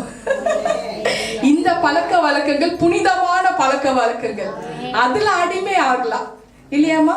சோ பேச பேச அது வந்து நமக்கு அதே பழகிடும்னு ஆவியானவர் தெரியப்பட்டனர். அப்போ வந்து அந்த குரல் சத்தம் கேட்க ஆரம்பிக்கும், அவர் நடக்கிற சத்தம் கேட்க ஆரம்பிக்கும், அவர் பிரீத் மூச்சு விடுற சத்தம் கேட்க ஆரம்பிக்கும். அவரு இது வேண்டாம், இது பண்ணாத, அந்த சத்தம் கேட்க ஆரம்பிக்கும். ஓகே இது பண்ணு, அந்த சத்தம் கேட்க ஆரம்பிக்கும். அப்படியே ஆயிட்டே இருக்கும். அந்த அனுபவத்துல வந்துடுங்க, எல்லாருமே பிராக்டிஸ் பண்ணோம். ஸோ இதுதான் தேவனோட ராஜ்யத்தோட நீதியை தேடுறக்குள்ளோ எல்லாமே நமக்கு கூட அதனே கொடுக்குறாருன்னு தேவன் தெரியப்படுத்துறாரு. ஸோ இந்த விஷயத்த நம்ம வந்து சில விஷயங்கள் கவனமாக நம்ம வைத்துக்கொள்ளணும். ஸோ இந்த ரெண்டு காரியம், முதலாவது விசுவாசம், ரெண்டாவது வந்து இயேசுக்கு முதல் இடம். அந்த காலத்துல வந்து எகிப்துல 20 லட்சம் ஜனங்களை, இஸ்ரவேல் மக்களை வந்து அடிமைத்தனத்துல இருந்து விடுதலை ஆக்கணும். ஸோ அந்த விடுதலை ஆக்குறதுக்காக ஆண்டவர்கிட்ட மோசஸ் கிட்ட வந்து ஆண்டவர் தெரியப்படுத்துறாரு. அந்த ஒரு ராஜா, அதாவது மகாமன்னன் பாரோன் என்ற ஒரு ராஜா, மகாமன்னன் கீழே அடிமைப்பட்டிருந்த அந்த 20 லட்சம் இஸ்ரவேல் மக்களை அவர்கிட்ட இருந்து விடுதலை ஆக்க தேவன் மோசே வந்து அனுப்புறாரு. நீ போய் அந்த மக்களை விடுதலை ஆக்கு மோசஸ் அப்படின்னு வந்து தெரியப்படுத்துறாரு. 20 லட்சம் ஜனங்க. அவர் வந்து அன்னைக்கு அந்த டைம்ல அவர் இறைவன் பேசுறதுக்குள்ள அவருக்கு வந்து 80 வயசு. அந்த 20 லட்சம் ஜனங்களை போய் ஃபர்ஸ்ட் பாக்குறாரு. ஸோ பொருந்தத்துல இருந்து பார்க்கல, போய் பாக்குறாரு. பார்க்க சொல்றாரு. எல்லாருமே எகிப்து ராஜா பார்வோன் கீழே அடிமையா இருக்கிறாங்க. போய் பாக்குறாரு. இப்போ ஒரு லீடராக மோசஸ வந்து இறைவன் வந்து அனுப்புறாரு. அந்த 20 லட்சம் ஜனங்களை வந்து விடுதலை ஆக்குறதுக்காக, அந்த பார்வோன் ராஜா கிட்ட இருந்து விடுதலை ஆக்குறதுக்காக அனுப்புறாரு. அந்த ஜனங்களை வந்து விடுதலை ஆக்குறக்குள்ளோ அது மட்டும் இல்லை, அந்த ஜனங்களுக்கு வாக்குத்தத்தத்தின் கானானுக்குள்ள பிரவேசிக்கவும் பண்ண செய்யறாரு. அந்த ஜனங்களை போய் கூட்டிட்டு வா, ஃபர்ஸ்ட் போய் பாக்குறாருங்க. அந்த ஜனங்களை, அடிமைத்தனத்துல இருக்கிற அந்த ஜனங்களை பார்த்துட்டு அந்த பார்வோன் ராஜா கையில இருந்து விடுதலை ஆக்கி கானானுக்குள்ள பிரவேசிக்க, வாக்குத்தத்தம் பண்ண கானானுக்குள்ள பிரவேசிக்கவும் வைக்கிறார். சோ அந்த கானானுக்குள்ள பிரவேசிக்க வைக்கிறக்குள்ள அந்த டிராவல், அந்த பயணம், அந்த ஜர்னியை தேவன் ஆசீர்வதித்தார். அந்த டிராவல், அந்த பயணத்துல இறைவன் வந்து மோசே கூடவே இருந்தாராம். அப்ப மோசஸ்க்கு அந்த ஜனங்களை பார்த்து புது ஜனங்கன்ற ஒரு அனுபவமே இல்லை. ஏன்னா இறைவன் கூட இருக்கிறாரு. பல கால வருஷங்கள் இவங்க எல்லாம் என்கிட்ட கூட இருக்கிறாங்கன்ற ஒரு உணர்வு மோசைக்கு இருந்தது இல்லையாமா? சோ இறைவன் கூடவே இருந்தாரு, கூடவே இருந்து வழி நடத்தினாரு, அந்த பிரயாணத்தை ஆசீர்வதித்தாரு. அதே நேரத்துல அவங்களோட தேவைகள் எல்லாம் ஆசீர்வதித்தாரு. சோ இப்படிப்பட்ட தேவன் ஆசீர்வதித்து கொண்டே இருந்தாராம். Continuously blessing. ஹல்லேலூயா. சோ அவர் நிறுத்தவே இல்லையா, அந்த மாதிரி கண்டினியூஸா பிளஸிங். சோ அந்த நேரத்துல தான் ஒரு பொல்லாத ராஜா அவர்களை விரோதித்தான், எதிர்த்தானா. அந்த டைம்ல அந்த பொல்லாத ராஜாவோட பேர் வந்து பாலாக். என்னாகமும் நம்பர்ஸ் 22 அதிகாரத்துல 5-6 வசனம். என்னாகமும் 22:5-6. அந்த பாலாக்கு கிட்ட அந்த பொல்லாத ராஜா அந்த ராஜா வந்து அவர் பேர் பாலாக்கு. அவன் வந்து என்ன பண்றாரு, பிழையாம் என்கிற, அதாவது இங்கிலீஷ்ல பாலாம், பிழையாம் என்கிற ஒரு பொல்லாத தீர்க்கதரிசியை கூலிக்கு அழைக்கிறாரா. அந்த காலத்துல ஒரு தீர்க்கதரிசியை கூலிக்கு அழைச்சா என்ன நல்லா கொடுப்பாங்க தெரியுமா? ஒரு தீர்க்கதரிசியை கூலிக்கு அழைச்சி அவ இவ்வளோ கொடுத்துருப்பாங்க. ஹல்லேலூயா. இது நான் பேசிட்டு இருக்கிறது 4-6 வருஷத்துக்கு முன்னாடி இருக்கிற கதை இல்ல, சத்தியம், உண்மை. கூப்பிடுறான், கூலிக்கு அழைத்து கூப்பிடுறான் பாலாக்கு. பாலாக் சொல்கிறாரு, நீ யாரை சபித்தாலும் அவர்கள் சபிக்கப்படுவார்கள், தயவு செஞ்சு எனக்காக இந்த ஜனங்களை சபியும் என்றான் அப்படின்னு பாலாக்கு சொல்றாராம் பிலேயாம் கிட்ட. நீ யாரை சபிச்சாலும் அவங்க சபமாகிடுவாங்க, அதனால எனக்காக அவங்கள சபி. யார சபி? 20 லட்சம் ஜனங்களை யாரு ஆண்டவர் வழியை நடத்தி வந்துட்டு இருக்கிற ஒரு லீடரை லீடராக வைத்து அவங்க சொல்லி 20 லட்சம் ஜனங்களை நீ விடுதலாக்கி கொண்டு வான்னு சொல்றக்குள்ள அந்த பிரயாணத்தை ஆசீர்வதித்து அவங்களோட தேவைகள் எல்லாம் சந்தித்து ஆசீர்வதித்து கொண்டே இருக்கிற அந்த ஜனங்களை இந்த பிலேயாம் சபிக்கணுமா? யார் சொல்றது? பாலாக் சொல்றது. அப்புறம் இப்ப ஆண்டவர் பாக்குறாரு, இந்த பாலாம் அதாவது பிலேயாம் தேவனை நோக்கி பார்த்தானா, பார்க்கிறக்குள்ள இப்ப கான்வர்சேஷன் பிட்வீன் அந்த பொல்லாத தீர்க்கதரிசியான பிலேயாமுக்கும் இறைவனுக்கும் கான்வர்சேஷன். என்னாகமும் 22 9 10 11 நோட் பண்ணுங்க. சம்பரி சொல்றேன். இறைவன் ஆண்டவர் கேக்குறாரு யார்கிட்ட? பிலேயாம் கிட்ட கேக்குறாரு, யார் இந்த ஆளுங்கெல்லாம் உங்க கூட இருக்கிறது? அவர் சொல்றாரு, ஆமா இந்த கூட இருக்கிற அவர்கள் இன்னாருன்னு சொல்லிட்டு எந்த காரியத்துக்காக வந்திருக்கிறன்றது தெரியப்படுத்துறாரு. இப்போ இறைவன் 12ஆம் வசனம், என்னாகமும் 22 12 இறைவன் சொல்றாரு பாலாம பார்த்து, தேவன் சொல்றாரு, நான் அவர்களை ஆசீர்வதித்திருக்கிறேன், நீ அவர்களை சபிக்க முடியவே முடியாது. நான் பிகாஸ் அவர் ஆசீர்வதித்தாச்சு. ஆசீர்வதித்து இந்த பாலாக்கு போய் கூலிக்கு தீர்க்கதரிசியை கூட்டிட்டு நீ சபி, பரவாயில்ல சபினாக்கா விடுவாரா? நிக்கிறாராங்க. நான் அவங்கள ஆசீர்வதித்து இருக்கிறேன், நீ சபிக்க முடியாது அப்படின்னு வார்னிங் கொடுக்கிறாரு. ஸோ இந்த மாதிரி இறைவன் சொல்றாரு அந்த பாலாம் கிட்ட, இந்த மாதிரி நான் ஆல்ரெடி ஆசீர்வாதம் பண்ணிட்டேன், நீ சபிக்க முடியாது. ஸோ அதே இறைவன் இந்த இடத்துல உங்களை எல்லாரும் பார்த்து அதே தேவன் நம்ம NJPH பிள்ளைகளை ஆசீர்வதித்து இருக்கிறாரா? நமக்கு எந்த சாபமும் தாக்காது. ஹல்லேலூயா. கர்த்தரின் பரிசுத்த நாமத்துக்கு ஸ்தோத்திரம். இந்த தேவன் எவ்வளவு நல்ல தேவன் பாருங்க. அந்த டைம்ல இறைவன் மோசஸ் கிட்ட கான்வர்சேஷன் பேசுறக்குள்ளும் அந்த ஜனங்க இப்ப 20 லட்சம் ஜனங்கள்கிட்ட போய் நீ போய் கூட்டிட்டு வான்னு சொல்றாரு. சொன்ன பிறகு எப்படி போய் தன்னை இன்ட்ரோடியூஸ் பண்ண முடியும்? வாங்க, இப்ப இறைவன் சொல்லி இருக்கிறாரு, இப்ப இன்னார் சொல்லி இருக்கிறாரு, நான் உங்களை விடுதலை ஆக்க போறேன் வாங்கன்னு. இப்ப திடீர்னு என்னை நீங்க பார்க்கவே இல்லை, திடீர்னு வாங்க என் கூட இறைவன் சொன்னார்னா நீங்க வருவீங்களா? அப்ப யார் அந்த பர்சன் சொன்னது? உங்களை கேட்பீங்களா? நம்ம கேட்போம் இல்லையா? யாராவது தெரியாத ஆளுங்க கூட நம்ம போயிடுவோமாமா? அப்போ அந்த தெரிஞ்ச யார் சொன்னது, அந்த நபர்கள் யார் சொன்னதுன்னு, யார் சொன்னாங்க எங்களை கூட்டிட்டு வாங்க தப்பிக்க வைங்கன்னு யார் சொன்னாங்க, அது நீங்க சொல்லுங்கன்னு ஜனங்க கேட்பாங்க. அப்ப நான் அந்த டைம்ல என்ன சொல்லட்டும்? யாத்ராகமும் 3ஆம் வசனம் அதுல 3ஆம் அதிகாரம் 15ஆம் வசனம், exodus 3rd chapter 15th verse. இறைவன் பார்த்து சொல்றார், மோசே என் பேர் என்ன தெரியுமா? நான் ஆபிரகாமின் தேவன், ஈசாக்கின் தேவன், யாக்கோபின் தேவனாக இருக்கிறேன். என் பேர் இதுதான் நித்தியமான பேர். போய் சொல்ல அந்த ஜனங்களுக்கு. எவ்வளவு நல்லா இருக்குல்ல? போய் சொல்றாரு, யாக்கோபின் தேவன், ஆபிரகாமின் தேவன், ஈசாக்கின் தேவன் தான் சொன்னாருன்னு. அப்பதான் ஜனங்க ஃபாலோ பண்ண ஆரம்பிச்சாங்க. ஹல்லேலூயா. கர்த்தரின் பரிசுத்த நாமத்துக்கு ஸ்தோத்திரம். உபாகமம் டியூட்டானமி 23:5 படி, டியூட்டானமி 23:5, எந்தெந்த சாபங்களை அவன் போட முயற்சித்தானோ எல்லாவற்றும் தேவன் பல மடங்கு ஆசீர்வதித்தார். ஒவ்வொரு சாபத்துக்கும் பல மடங்கு. இப்ப 20 மடங்கு, 30 மடங்கு, 100 மடங்கு லிமிட்டெட். பல மடங்குனாக்கா அன்லிமிட்டெட் இல்லையாமா? அன்லிமிட்டடாக ஆசீர்வதித்தாரா? ஹல்லேலூயா. கர்த்தரின் பரிசுத்த நாமத்துக்கு ஸ்தோத்திரம். சோ அப்படியே தேவன் அந்த சாபங்கள் எல்லாம் ஆசீர்வாதமாக மாத்தினாருன்னு தேவன் தெரியப்படுத்தினார். ஹல்லேலூயா. சங்கீதம் 21, Psalm 21 6th verse, Psalm 21 6th verse, தேவனுடைய ஆசீர்வாதங்களை நீங்கள் பெறும் பொழுது அவைகள் நித்தியமானவைகள், என்றென்றைக்கும் உள்ளவைகள், யாரும் அதை எடுத்துக்கொள்ள முடியாது. அது பிசாசுனாலையும் எடுத்துக்கொள்ள முடியாது, பிரிக்க முடியாது. அவைகள் தொடர்ந்து உங்களுக்கு அந்த ஆசீர்வாதங்கள் அவர் கொடுத்துட்டே இருப்பாராம். நம்மளுக்கு கண்டினியூஸா அந்த ஆசீர்வாதங்கள் வந்து கொண்டே இருக்கும்னு தேவ ஆவியானவர் தெரியப்படுத்தி இருக்கிறார். நமக்கு இருக்கிற ஆசீர்வாதங்கள் நம்ம இன்னும் ஆராய்ந்து பார்க்கவே இல்லைங்க. கண்டினியூஸ்லி ஹிஸ் பிளெஸிங், அதை நம்ம யோசிச்சு பார்க்கணும், என்னென்னலாம் பிளெஸ் பண்ணியிருக்கிறாருன்றது. அப்ப நம்மளுக்கு புரிய ஆரம்பிக்கும்.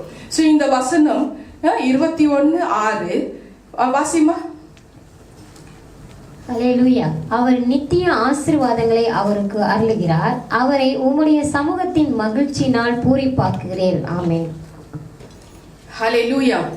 ஸோ எந்த ஒரு பிசாசின் தாக்குதலும் ஆகட்டும், எந்த ஒரு துஷ்டனும் ஆகட்டும், அதை பிரிக்கவே முடியாது. அது நித்திய ஆசீர்வாதம். வெறும் ஆசீர்வாதம் வேற, நித்திய ஆசீர்வாதம்னா என்றென்றைக்கும், எட்டர்னல். ஹல்லேலூயா. ஸோ இப்படிப்பட்ட ஒரு ஆசீர்வாதம் நமக்கு கொடுத்து கொண்டே இருக்கிறாருன்னு, கொடுத்து கொண்டே இருக்கிறாரு, இதுக்கு மேல கொடுத்து கொண்டே இருக்கிறாருன்னு ஆவியானவர் இன்னைக்கு தெரியப்படுத்தினார். ஹல்லேலூயா. கர்த்தரின் பரிசுத்த நாமத்துக்கு ஸ்தோத்திரம். எத்தனை பேர் இது விசுவாசிக்கிறீங்க சொல்லுங்க. ஹல்லேலூயா. தேவன் உண்மை உள்ள தேவனுங்க. அவர் எல்லளவும் பொய்யே பேச மாட்டாரு. அந்த தேவன் தான் இந்த நாள்ல உங்களோட பேசிக்கொண்டிருக்கிறாரு. எபேசியர்கள் நிறுவனம் 5ஆம் அதிகாரத்துல 32ஆம் வசனம். இந்த வசனத்தின்படி இந்த நேரத்துல, இந்த இடத்துல, ஆல்டர்ல EVG டாக்டர் சுமிதா என் மூலமா இறைவன் உங்களுக்கு தெரியப்படுத்துறாரு. இந்த ரகசியம் ரொம்ப பெரியது. நான் இந்த நாள்ல கிறிஸ்துவ பத்தியும் எனக்கு கொடுத்திருக்கிற பிள்ளைகள் சபையை பத்தியும் சத்தியத்தை தெரியப்படுத்துறேன். ஹல்லேலூயா. இதுல முதல் நபர் இன்னைக்குதான் நான் அவர்கிட்ட சில விஷயங்கள் கேட்டு தெரிஞ்சுட்டு வந்திருக்கிறேன். இந்த இடத்துல சத்திய ஆவியானவர் சத்தியத்தை மட்டும் தான் பேசுவார். சோ எப்படி படிப்படியாக இந்த இடத்துல இறைவன் சோஃபார் பேசிட்டு இருந்தாரோ, ஒவ்வொரு விஷயமும் ஆசீர்வாதம் கொடுத்துட்டே வந்துட்டு இருக்கிறேன்னு, அந்த ஒரு விஷயம் நமக்கு எப்படி கொடுத்திருக்கிறாருன்றது இறைவன் பார்த்து எனக்கு தெரியப்படுத்தி இருக்கிறார். ஏன்னா அந்த ஜர்னில நானும் இருந்திருக்கிறேன். அதனால நானும் அதுக்கு விட்னஸா இருக்கிறேன் இல்லையாமா. முதல்ல விஷயம் என்னன்னாக்கா, ஒவ்வொரு விஷயமும் ஒரு கூட்டம் ஜன கொடுக்குறேன்னு சொல்றாரு. ஒவ்வொரு தடவையும் அவர் பார்த்து பேசுறதுக்குள்ள ஒவ்வொரு காரியமும் நமக்கு ரொம்ப அற்புதமாக இருக்கும்னு தேவன் தெரியப்படுத்துறாரு. ஒரு விஷயம், முதல் விஷயம் பிரதர் ஜெஃப்ரி அவர் குறித்து சில விஷயங்கள் ஆவியானவர் என்கிட்ட பேசினார். அவர் அப்போ அவரை பத்தி நிறைய விஷயங்கள் நம்ம பேசி இருக்கிறோம். அவர் மெசேஜ்ல பேசி இருப்பாரு. அவர் சாட்சிகளும் எல்லாரும் பார்த்து இருக்கிறீங்க, எல்லாருக்குமே ஓரளவுக்கு தெரியும்.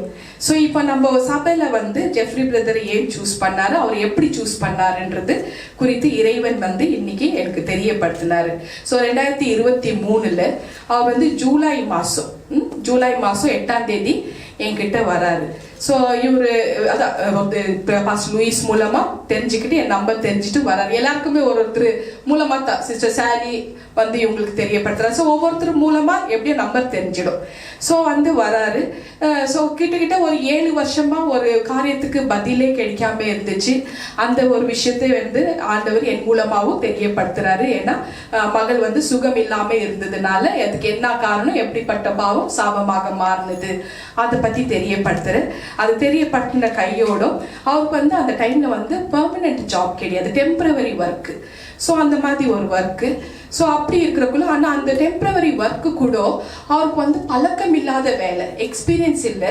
ஆனா வேற ஒரு இடத்துல வேலை தான், ஒரு காரியத்துல தான் அவருக்கு எக்ஸ்பீரியன்ஸ் இருக்கு. இப்போ ஒரு வேலை எக்ஸ்பீரியன்ஸா இருந்தாக்கா அது வேலை நல்லா இருக்கும். எக்ஸ்பீரியன்ஸ் இல்லாத ஒரு இடத்துல நீ வேலை செய்யினாக்கா அது கொஞ்சம் கஷ்டமா தான் இருக்கும்.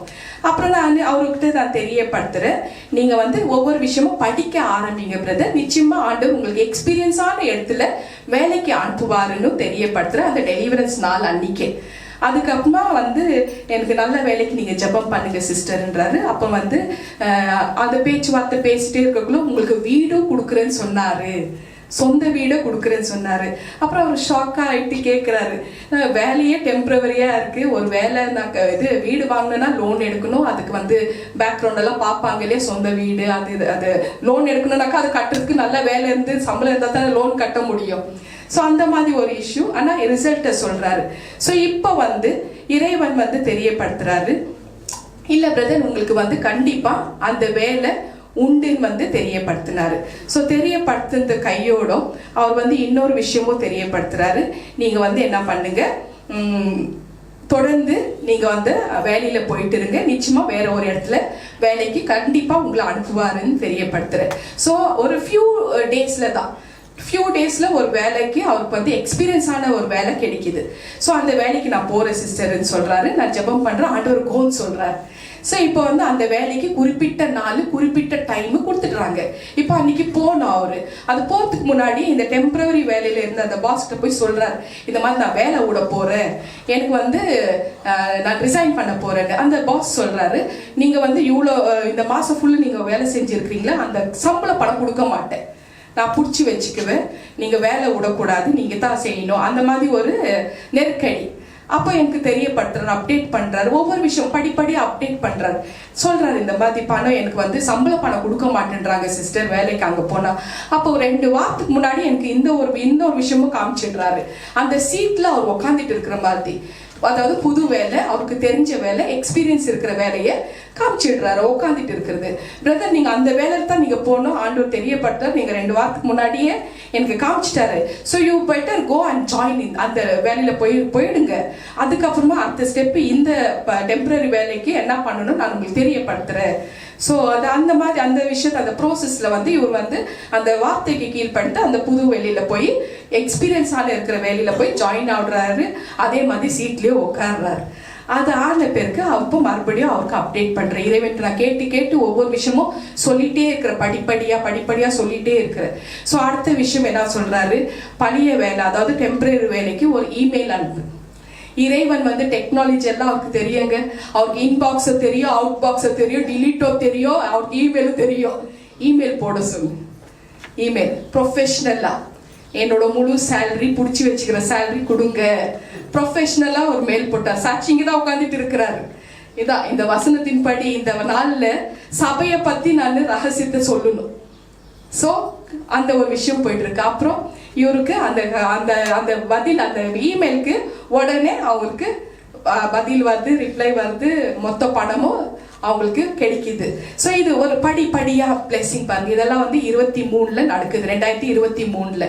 அப்புறம் வந்து இறைவன் மறுபடியும் சொல்றாரு, நீ போய் வீட்டில் போய் ஜெபம் பண்ணிட்டு வான்றாரு. போய் ஜெபம் பண்ணிட்டு வர.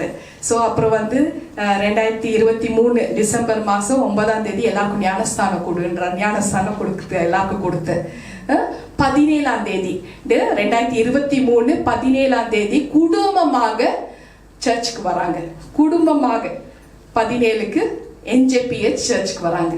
சரியா கணக்கு பாருங்க எவ்வளவு துல்லியமாக இருக்கு. அப்புறம் 2024 தொடங்க ஆரம்பிக்குது. அந்த இயர்ல ஆரம்பிச்சதுல இருந்து எண்டு வரைக்கும் வாரம் குடும்பமாக வர ஆரம்பித்தார். ஸோ வர ஆரம்பித்தாரு. எல்லாமே இறைவன் நோட் பண்ணிட்டே இருக்கிறார், படிப்படியா நோட் பண்ணிட்டே இருக்கிறாரு. கார் கொடுக்கிறாரு, புது காரை கொடுக்கிறாரு. ஒரு டெட் இன்வெஸ்டா இருக்கிற ஒரு பொருளுக்கோ ஒரு விஷயத்துக்கோ விலை போகாத ஒரு விஷயத்துக்கு ரிலீஸ் பண்ணி அது வேல்யூ கொடுக்கறாரு. அடைக்கப்பட்ட பணங்களை ரிலீஸ் பண்றாரு. அந்த காரியத்தை அவரே சாட்சியாக சொல்லியிருப்பார் NJPHல இல்லையாமா. அந்த ஒரு விஷயம் படிப்படியாக ஆசீர்வாதம். அதுக்கப்புறமா இந்த இடத்துல இதே பலிப்பீடத்துல நின்று 2 மாசத்துக்கு முன்னாடி வரப்போற வேலையும் இந்த இடத்துல தெரியப்படுத்துறேன். இன்ஃபேக்ட் அந்த வேலைக்கு அவர் வந்து ஆரம்பிக்கவே இல்லை, போகவே இல்லை. இன்டர்வியூக்கு வந்து ஒரு இனிஷியல் ஸ்டேஜில் தான் இருந்தது. ஸோ அப்ளை பண்ணலாமா வேண்டாம், பண்ணாக்க இந்த வேலை கிடைக்குமா இல்லையா. எனக்கு 2 மாசத்துக்கு முன்னாடி அவரோட அப்பாயின்மெண்ட் லெட்டர் காமிக்கிறாரு. ஹீஸ் அப்பாயிண்டட்னு. பிரதர் அவர் நீங்க அப்பாயிண்டட்னு லெட்டர் பார்த்தாச்சு, எல்லா டாக்குமெண்ட்ஸ் எல்லாம் பார்த்தாச்சு, நீங்க ஆல்ரெடி வேலையில ஜாயின் ஆயிட்டீங்க பிரதர். ஃபியூச்சரை தெரியப்படுத்துறாரு என் மூலமா. ஸோ அந்த வார்த்தையை நம்பினாரு. அதே மாதிரி வேலையும் கிடைச்சது. கரெக்டா வந்து 2024 18ஆம் தேதி 17ஆம் தேதி 23 குடும்பமாக ஆலயத்துக்கு வந்தாங்க. 2024 18ஆம் தேதி புது வீடை கொடுத்து என்னையே அனுப்பி வைக்கிறாரு, போய் ஹவுஸ் டெடிகேஷன் பண்ணிட்டு வாங்க. படிப்படியாக ஆசீர்வாதம் இல்லையாமா? இதெல்லாம் நான் எல்லாருமே நினைச்சு பார்க்கணும். படிப்படியான ஆசீர்வாதம். கடைசியா இந்த வருஷம் 2025 ஆரம்ப வருஷம் முதல் சண்டே பிரீச்சராக போடுன்றார். ஆவிக்குரிய ஆசீர்வாதத்தை கொடுக்க ஆரம்பிச்சிட்டாரு. கூடிய சீக்கிரம் ஒவ்வொரு விஷயமும் வந்துட்டே இருக்கும். இதெல்லாம் கொடுக்கிற தேவன் மகளுக்கு கண்டிப்பா சுகத்தை கொடுத்தே கொடுப்பார். ஹல்லேலூயா. விசுவாசிப்போம். நிறைய மாற்றுங்க.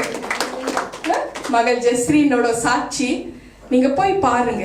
அந்த சாட்சி பிரதர் ஜெஃப்ரியோட மெசேஜை பாருங்க, எப்படி இருந்தாங்க. இப்போ இந்த காலகட்டத்தில் அந்த மகள் ஒரு வாரம் மிஸ் பண்ணிட்டாக்கா, வசனத்தை வாசிக்கிறது மிஸ் பண்ணிட்டா உடனே அவங்க அம்மாட்ட கேட்பாங்களா, ஐயா ஐ ஃபர்காட், நான் ப்ராக்டிஸ் பண்ணுவேன். அந்த உணர்வு வருது பாருங்க. அவர் இந்த இடத்துல பேச நர பணமாக பார்த்திருந்த என்னோட குழந்தை இன்னைக்கு உணர்வோட இருக்குனாக்கா எவ்வளவு பெரிய பாக்கியம். ஹல்லேலூயா. இந்த தேவன் இவர் தான் ஆசீர்வதிக்கும் தேவன். இன்னும் ஆசீர்வதித்துக் கொண்டே இருப்பார். ஹல்லேலூயா. கர்த்தரின் பரிசுத்த நாமத்துக்கு ஸ்தோத்திரம். அடுத்ததாக சிஸ்டர் பாக்கியம் 2023 அவங்க ஜூன் மாசம் வராங்க. வயிற்றுல கேன்சர் கட்டி 8 வருஷமா வளர்ந்துட்டு இருக்கு. ட்ரீட்மெண்ட் எடுக்கல. டாக்டர் சொல்லிட்டாரு வளர ஆரம்பிச்சிருக்குது. ஆனா அப்படியே போயிட்டு இருக்கு. ஏன்னா சில நெருக்கடி சூழ்நிலைகள், போலாமா வேண்டாவா அப்படியே போயிட்டு இருக்கு. ஸோ இப்படிப்பட்ட ஒரு நிலைமையில தான் கடைசி லாஸ்ட் எண்ட் டைம் என்கிட்ட ஆண்டவர் சேர்த்து விடுவார். ஸோ அந்த டைம்ல மெசேஜ் ப்ரேயர் ரிக்வெஸ்ட் அனுப்புறாங்க. உடனே கூப்பிடுறேன். சரி வந்தாங்க. டிவைன் ஹீலிங் பண்றாரு. ஸோ அது முடிஞ்ச கையோட போய் டாக்டர்கிட்ட எல்லாம் செக் பண்றாங்க. டாக்டர் கட்டியை தேடுறாரா, எங்க கட்டி காணதோ, எங்க இருக்கு, கட்டி இருந்தா தானே. கட்டியே இல்லையம்மா, கட்டி இல்லை. சரி அந்த ஒரு விஷயம். ஸோ அந்த டெலிவரன்ஸ் ஆன கையோட மொத்தம் கணவர் 3 பசங்க, அவங்களுக்கு எல்லாத்தையும் 1 by 1 வர வைக்கிறாரு. டெலிவரன்ஸ் எல்லாம் கொடுக்குறாரு. கொடுத்த கையோட இவங்க மூலமா இவங்களுக்கு அற்புதங்கள் பார்க்க ஆரம்பிச்சிட்டாங்க. பாக்கியம் நிறைய பேருக்கு தெரியப்படுத்துறாங்க. நிறைய கட்டுல பாதிக்கப்பட்டுங்க அவர்களுக்கெல்லாம் தெரியப்படுத்துறாங்க. அதுல ஒரு கூட்டம் பாஸ்டர்மார்கள் கூட்டத்துக்கும் தெரியப்படுத்துறாங்க. அதுல ஒரு குரூப். அந்த பாஸ்டரும் வராரு. வந்த பேருக்கு 2023 அந்த அதாவது ஜூன் மாசத்துக்கு அப்புறம் தான் எல்லாமே நடக்குது. வராரு. அவங்களுக்கும் டெலிவரன்ஸ் ஜெபம் பண்ற. அவங்களோட சாட்சியம் நம்ம சேனல்ல இருக்கு. அவருக்கு என்ன ஒரு விஷயம்னாக்கா, 30 வருஷமா ஒரு சைவினை கட்டு வயிற்றுக்குள்ள இருக்கு. அது பச்சையா ஒரு கட்டி போல இருக்கு. அதோட விளைவுகள் என்னன்னாக்கா, ராத்திரியானா அப்படி பல்ல கடிப்பாரா, சத்தமா கூச்சலா இருக்குமா. அந்த மாதிரி ஒரு தாக்கப்பட்ட ஒரு விஷயத்துல இறைவன் அற்புதமா சுகத்தை கொடுத்தாரு. அவங்க மனைவி கொடுத்தாரு, அவங்க மகள் கொடுத்தாரு, மருமகன் கொடுத்தாரு. நிறைய ஆத்மாங்களை அவரு கூப்பிட்டு வந்தாரு. அவங்களுக்கும் கொடுக்க ஆரம்பிச்சிட்டாரு. ஸோ இப்போ அற்புதங்கள் கண்ணுக்கு முன்னாடி நடக்கிறது ஒவ்வொன்றா பார்க்க ஆரம்பிச்ச கையோடும் என்கிட்ட ஒரு நியர் நவம்பர் மாதம் என்கிட்ட தெரியப்படுத்துறாரு, சிஸ்டர் நீங்கள் ஊர்லேருந்து இருக்கிறீங்க. அப்போ இந்த NJPH ஓப்பன் ஆகலை. ஸோ இந்த ஊர்லேருந்து வந்திருக்கிறீங்க, நிறைய அற்புதங்கள் உங்கள் மூலமாக கிருபாதார வரங்கள் ஆண்டவர் கிரியேட் செஞ்சுட்டு இருக்கிறாரு. அதனால நீங்கள் என்ன பண்ணுங்க, நீங்கள் டெலிவரன்ஸ் பண்ணுற அத்தனை ஆத்மாங்களும் எங்களோட சர்ச்சுக்கு அனுப்புங்க. என்கிட்ட 7-8 ஆத்மாகத்தான் இருக்கு. நீங்கள் அந்த கூட்டத்தை என்கிட்ட அனுப்புங்க அப்படின்னு சொல்றதுக்குள்ள நான் என்ன தெரியப்பட்டேன்னு, எங்க சர்ச் வேற இல்லை. ஆனால் இறைவன் தீர்க்க தரிசனமாக 2023 ஜனவரி மாதமே சொல்லிட்டாரு, இந்த வருஷம் முடிவில் ஒரு கூட்டத்தை கொடுக்குறேன்னு சொல்லிட்டாரு. அப்போ நான் அவருக்கு பக்குவமாக ஆன்சர் பண்ணுறேன். இறைவன்கிட்ட கேட்டு நான் உங்களுக்கு சொல்கிறேன் அப்படின்னு தெரியப்படுத்துகிறேன். இறைவன்கிட்ட கேட்குறங்களோ, உனக்கு கொடுத்துருக்கிற ஆட்டு மந்தை நீ தான் மேய்க்கணும் அப்படின்னு சொன்ன உடனே ஸோ எனக்கு அது கிளியர் ஆயிடுச்சு. அப்புறம் மறுபடியும் எனக்கு ஃபோன் போட்டு கேட்டே இருக்கிறக்குள்ள நான் தெரியப்படுத்தினேன், இல்லை பாஸ்டர் உங்களுக்கு ஆத்மாங்களை கொடுக்கக்கூடாதுன்னு சொன்னாரு. நான் தான் இப்போ இவங்களெல்லாம் ஒரு லீடர்ஷிப் எடுத்து நான் தான் மேய்க்கணும்னு சொல்லி இருக்கிறாரு. மந்தைய நான் தான் மேய்க்கணும். இந்த ஒரு கூட்ட ஜனத்தை எனக்கு தான் கொடுத்து இருக்கிறாரு. அது பேர் கூட வச்சுட்டாரு, நித்திய ஜீவன் பிரேயர் ஹவுஸ் பேர் வச்சுட்டாரு. அப்படின்னு வந்து நான் தெரியப்படுத்தின கையோட அவங்கக்குள்ள வந்து உள்ள ஆவி வேற ஆவி பூந்துடுச்சு. எப்படியெல்லாம் டிஸ்ட்ராய் பண்ணணுமோ அந்த தாட் ஆரம்பிக்குது. முடிச்ச முதல் ஆள் வந்து இவங்கள தான் பாக்கியம அட்டாக் பண்றாங்க வார்த்தைனால. நீங்க அங்க ஏன் ஜாயின் இருக்கீங்க, ஏன் போறீங்க, அது இது நல்லா. ஸோ நித்திய ஜீவன் பேரே வேண்டாம், நித்திய ஜீவனே வேண்டாம், அந்த மாதிரி பேரே தப்பா இருக்கு வேண்டாம், அப்படி இப்படின்னு சொல்லிட்டு உறுதியா ஸ்ட்ராங்கா பேச ஆரம்பித்தாங்க வார்த்தைகள். எங்களுக்கு அவங்க மூலமா எங்களுக்கு நிறைய அற்புதங்கள் நடந்தது. நீங்க அவங்களுக்கு பத்தி குறை சொல்ல வேண்டாம், எங்களுக்கு யார் அவங்கன்னு தெரியும். அவங்க ஒரு தீர்க்கதரிசி, அவங்க கிட்ட இறைவன் இருக்கிறாரு நாங்க பார்த்துட்டோம். நாங்க அவங்க கூட தான் இருப்போம், அவங்கள தான் ஃபாலோ பண்ணுவோம். அந்த மாதிரி ஒரு உறுதியான வார்த்தைகள் பேசுறதுக்குள்ள அவங்க எல்லாரையும் டிஸ்கனெக்ட் பண்றாரு ஆண்டவர். இந்த கூட்டத்தை அப்படியே வந்து ஸ்ட்ராங்கா ஆக்குறாரு. எல்லாம் மொத்த குடும்பத்தை கூப்பிட்டு ஞானஸ்தானம் கொடுனாரு. இந்த குடும்பத்தை மொத்தத்தை கூப்பிட்டு ஞானஸ்தானம் கொடுக்க வச்சார். 2023 டிசம்பர் 9 ஞானஸ்தானம் கொடுக்க வச்சாரு. 17 சர்ச் ஓபன் ஆகுது. இப்ப 2024 வந்துடும். வந்தோமா? வந்த கையோட இந்த குடும்பத்துக்கு ஒவ்வொரு ஆசீர்வாதங்கள் கொடுக்க ஆரம்பிச்சார். எப்படிப்பட்ட ஆசீர்வாதங்கள்? ஒரு கார் ஆன பிறகு இன்னொரு கார், பிளெஸிங்ஸ் கொடுக்க ஆரம்பிச்சாரு. குடும்பம் மொத்தமும் ஞானஸ்தானம் எடுக்கிற சொன்ன அவரு ஒரு பையன் மட்டும் எடுக்கல, அதாவது அவங்க மூத்த மகன் எடுக்கல ஞானஸ்தானம். ஸோ அது ஒரு காரணத்துக்காகவே வச்சிருந்தார் ஆண்டவர். ஸோ எல்லாம் மற்றவங்களுக்கெல்லாம் நான் கொடுத்தாச்சு. இப்போ 2024 வந்தாச்சு. 2 காரை கொடுத்துட்டாரு. பழைய வீட்டு இருக்கிற இடத்த மாத்தினாரு. உடனே தெரியப்படுத்தின பாக்கியம், பழைய வீடை நீங்க மாத்தணுமா, ரெண்டில் இருக்கிறாங்க, பழைய வீடு மாத்தணுமா, வேற இடத்துக்கு போகணுமான்னு சொல்றேன். சொன்ன கையோட வேற இடம், உடனே ஆக்ஷன் எடுத்தாங்க. வேற இடத்துக்கு போனாங்க. வேற இடத்துக்கு போனவங்கள அந்த இடத்துக்கு நீ போய் ப்ரேயர் பண்ணு போ, ப்ரேயருக்கு வீடுக்காக டெடிகேஷனுக்காக ப்ரேயர் பண்ணு போ. ப்ரேயருக்கும் போறேங்க. அவர் எப்படி எல்லாம் சொன்னாரோ படிப்படியா நான் ஃபாலோ பண்ண ஆரம்பிச்சேன். ப்ரேயருக்கு போறேன். ப்ரேயருக்கு போன கையோட நிறைய விஷயங்கள், பசங்களுக்கு வந்து இன்க்ரிமெண்ட் ஆகட்டும், வேலைகள் எல்லாமே நல்லா நடந்துட்டே போகுது. ஸோ இப்படிப்பட்ட அப்புறம் இந்த மாதிரி ஒரு சூழ்நிலை 2024 அதாவது போன வருஷம் செப்டம்பர் மாசம் தெரியப்படுத்துறார். வீட்டில் கல்யாணம் கட்டணும், மூத்த மகனுக்கு கல்யாணம் கட்டணும். நவம்பர் மாசமே கல்யாணம் கட்டணும். 2 மாசம் தான் இருக்குது. செப்டம்பர், அக்டோபர், நவம்பர் கட்டணும். பணம் காசே இல்லை, பேங்க் அக்கௌண்ட் 0 வேறு. எப்படி? ஆனால் சொல்லிட்டேன் நான், நவம்பர் மாசமே கல்யாணம் கட்டணுமா. அப்புறம் பாய்கிட்டையும் நான் வந்து பேசினேன், இந்த மாதிரி மேரேஜ்க்கு ஆண்டவர் சொல்லி இருக்கிறாருன்னு. அதுக்கு முதல் ஸ்டெப்பு நீ முதல்ல ஞானஸ்தானம் எடுக்கணும், அப்புறம் உனக்கு மேரேஜ். அப்புறம் அந்த பாய் சொல்றாரு, ஆண்டி எனக்கு வந்து வேலை இல்லை ஆண்டி, ஃபியூ மந்த்ஸாக அவருக்கு வந்து அந்த சூழ்நிலை, அதாவது அவருக்கு எக்ஸ்பீரியன்ஸான இருக்கிற அந்த வேலை அவருக்கு வந்து எங்கே கிடைக்கல. அவருக்கு ஒரு விஷயத்துல எக்ஸ்பீரியன்ஸ் இருக்கு, வேற போற இடத்துலலாம் அந்த மாதிரி ஒரு விஷயம் இல்லை. அதனால டிலே ஆகிட்டே இருக்கு. இப்படியே ஒரு 6 மாசமா இருக்கு. ஸோ எனக்கு வேலை கிடைச்ச பிறகு நான் வந்து மேரேஜ் பண்ணிக்கிறேன் ஆண்டி அப்படின்னு சொல்றதுக்குள்ள, இல்லப்பா இறைவன் சொன்னாரு முதல்ல ஞானஸ்தானம், 2வது மேரேஜ், அதுக்கப்புறம் வேலை கொடுப்பாரு அப்படின்னு சொல்லக்குள்ள உடனே ஒத்துக்குனாங்க. அதுக்கப்புறம் நியர் பை மேரேஜ் 2 மாசம் இருக்கிற நியர் பை பல வீக்ஸ், பல மாதங்கள், பல வருஷங்கள் வராத ஒரு பணம் EPF அவங்க கணவருக்கு கொடுத்தாரு. கொடுத்த கையோட ராஜா வீட்டு திருமணம் போல நடத்தினாரா, பிளஸ் பண்ணார். பாருங்க என்ன மாதிரி எப்படிலாம் பிளஸ் பண்றாரு. அது ஆன பிறகு பையனுக்கு வேலையும் இப்ப கொடுத்துட்டார். படிப்படியா பிளஸ் பண்ணாராமா, படிப்படியா அப்படியே பிளஸ் பண்ணிட்டே வந்தாரு. அவங்க அந்த மூத்த மகளுக்கு ஜோயனாக்கு வந்து ஒரு விஷயத்துல தலையில ஒரு ஸ்கேல்ப்ல ஒரு கிராக் இருக்கு. அது நான் ஸ்கேனிங் பண்ணி நான் பார்த்தேன். கிராக் இருக்கு, சரியான தலைவலி. ஸோ அப்படிப்பட்ட ஒரு விஷயம். அந்த ஸ்கேனிங் போனாக்கா 2500-3000 வெள்ளி வைக்கணும் ஸ்கேனிங்.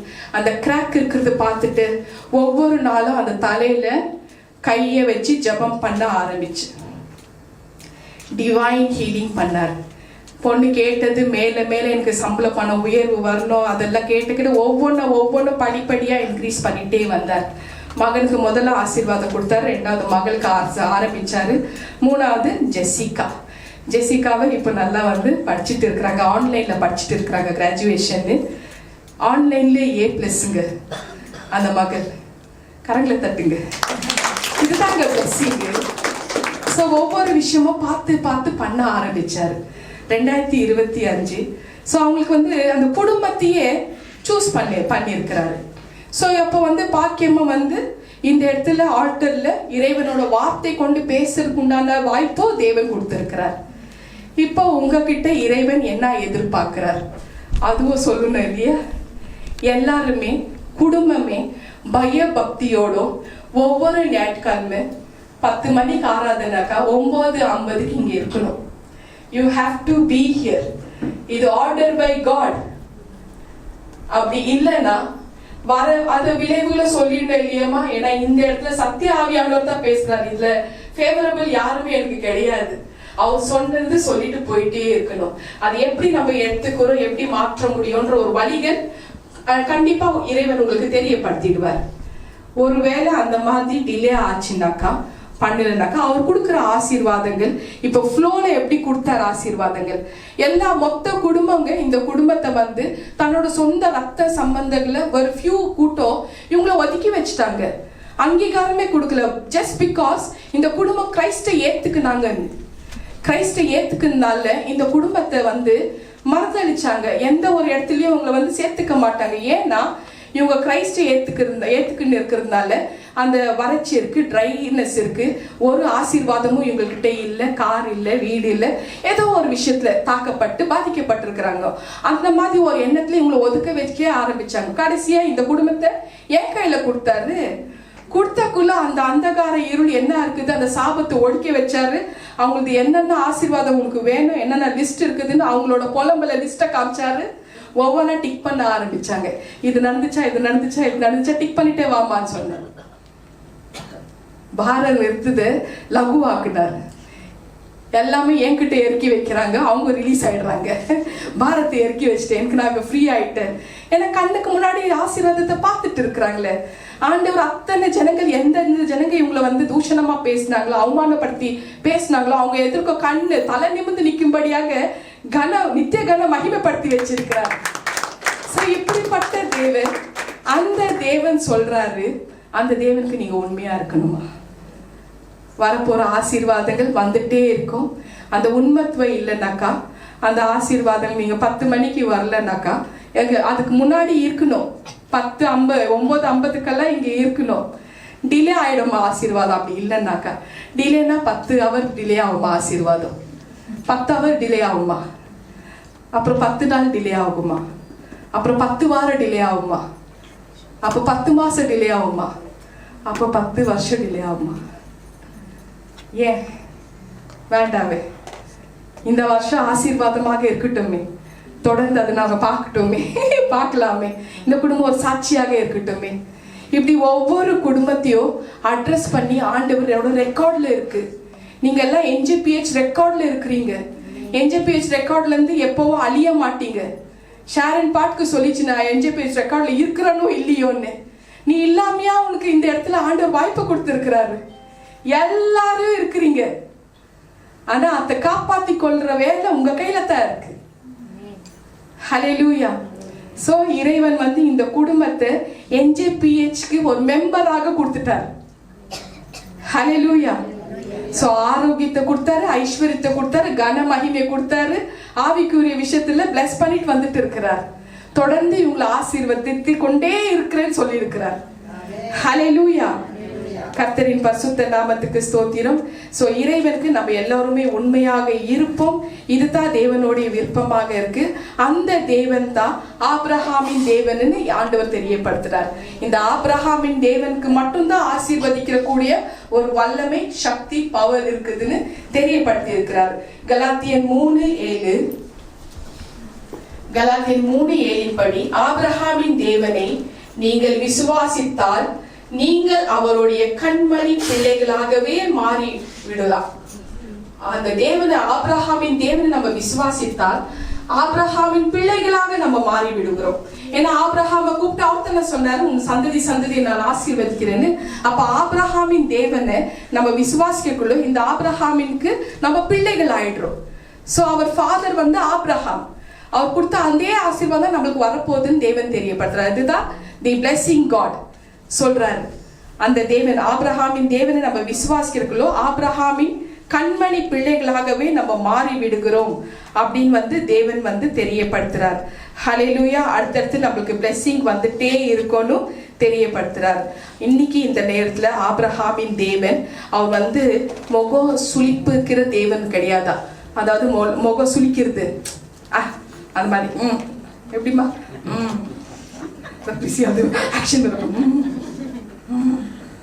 முகம் சுளிக்கிற தேவன் கிடையாது.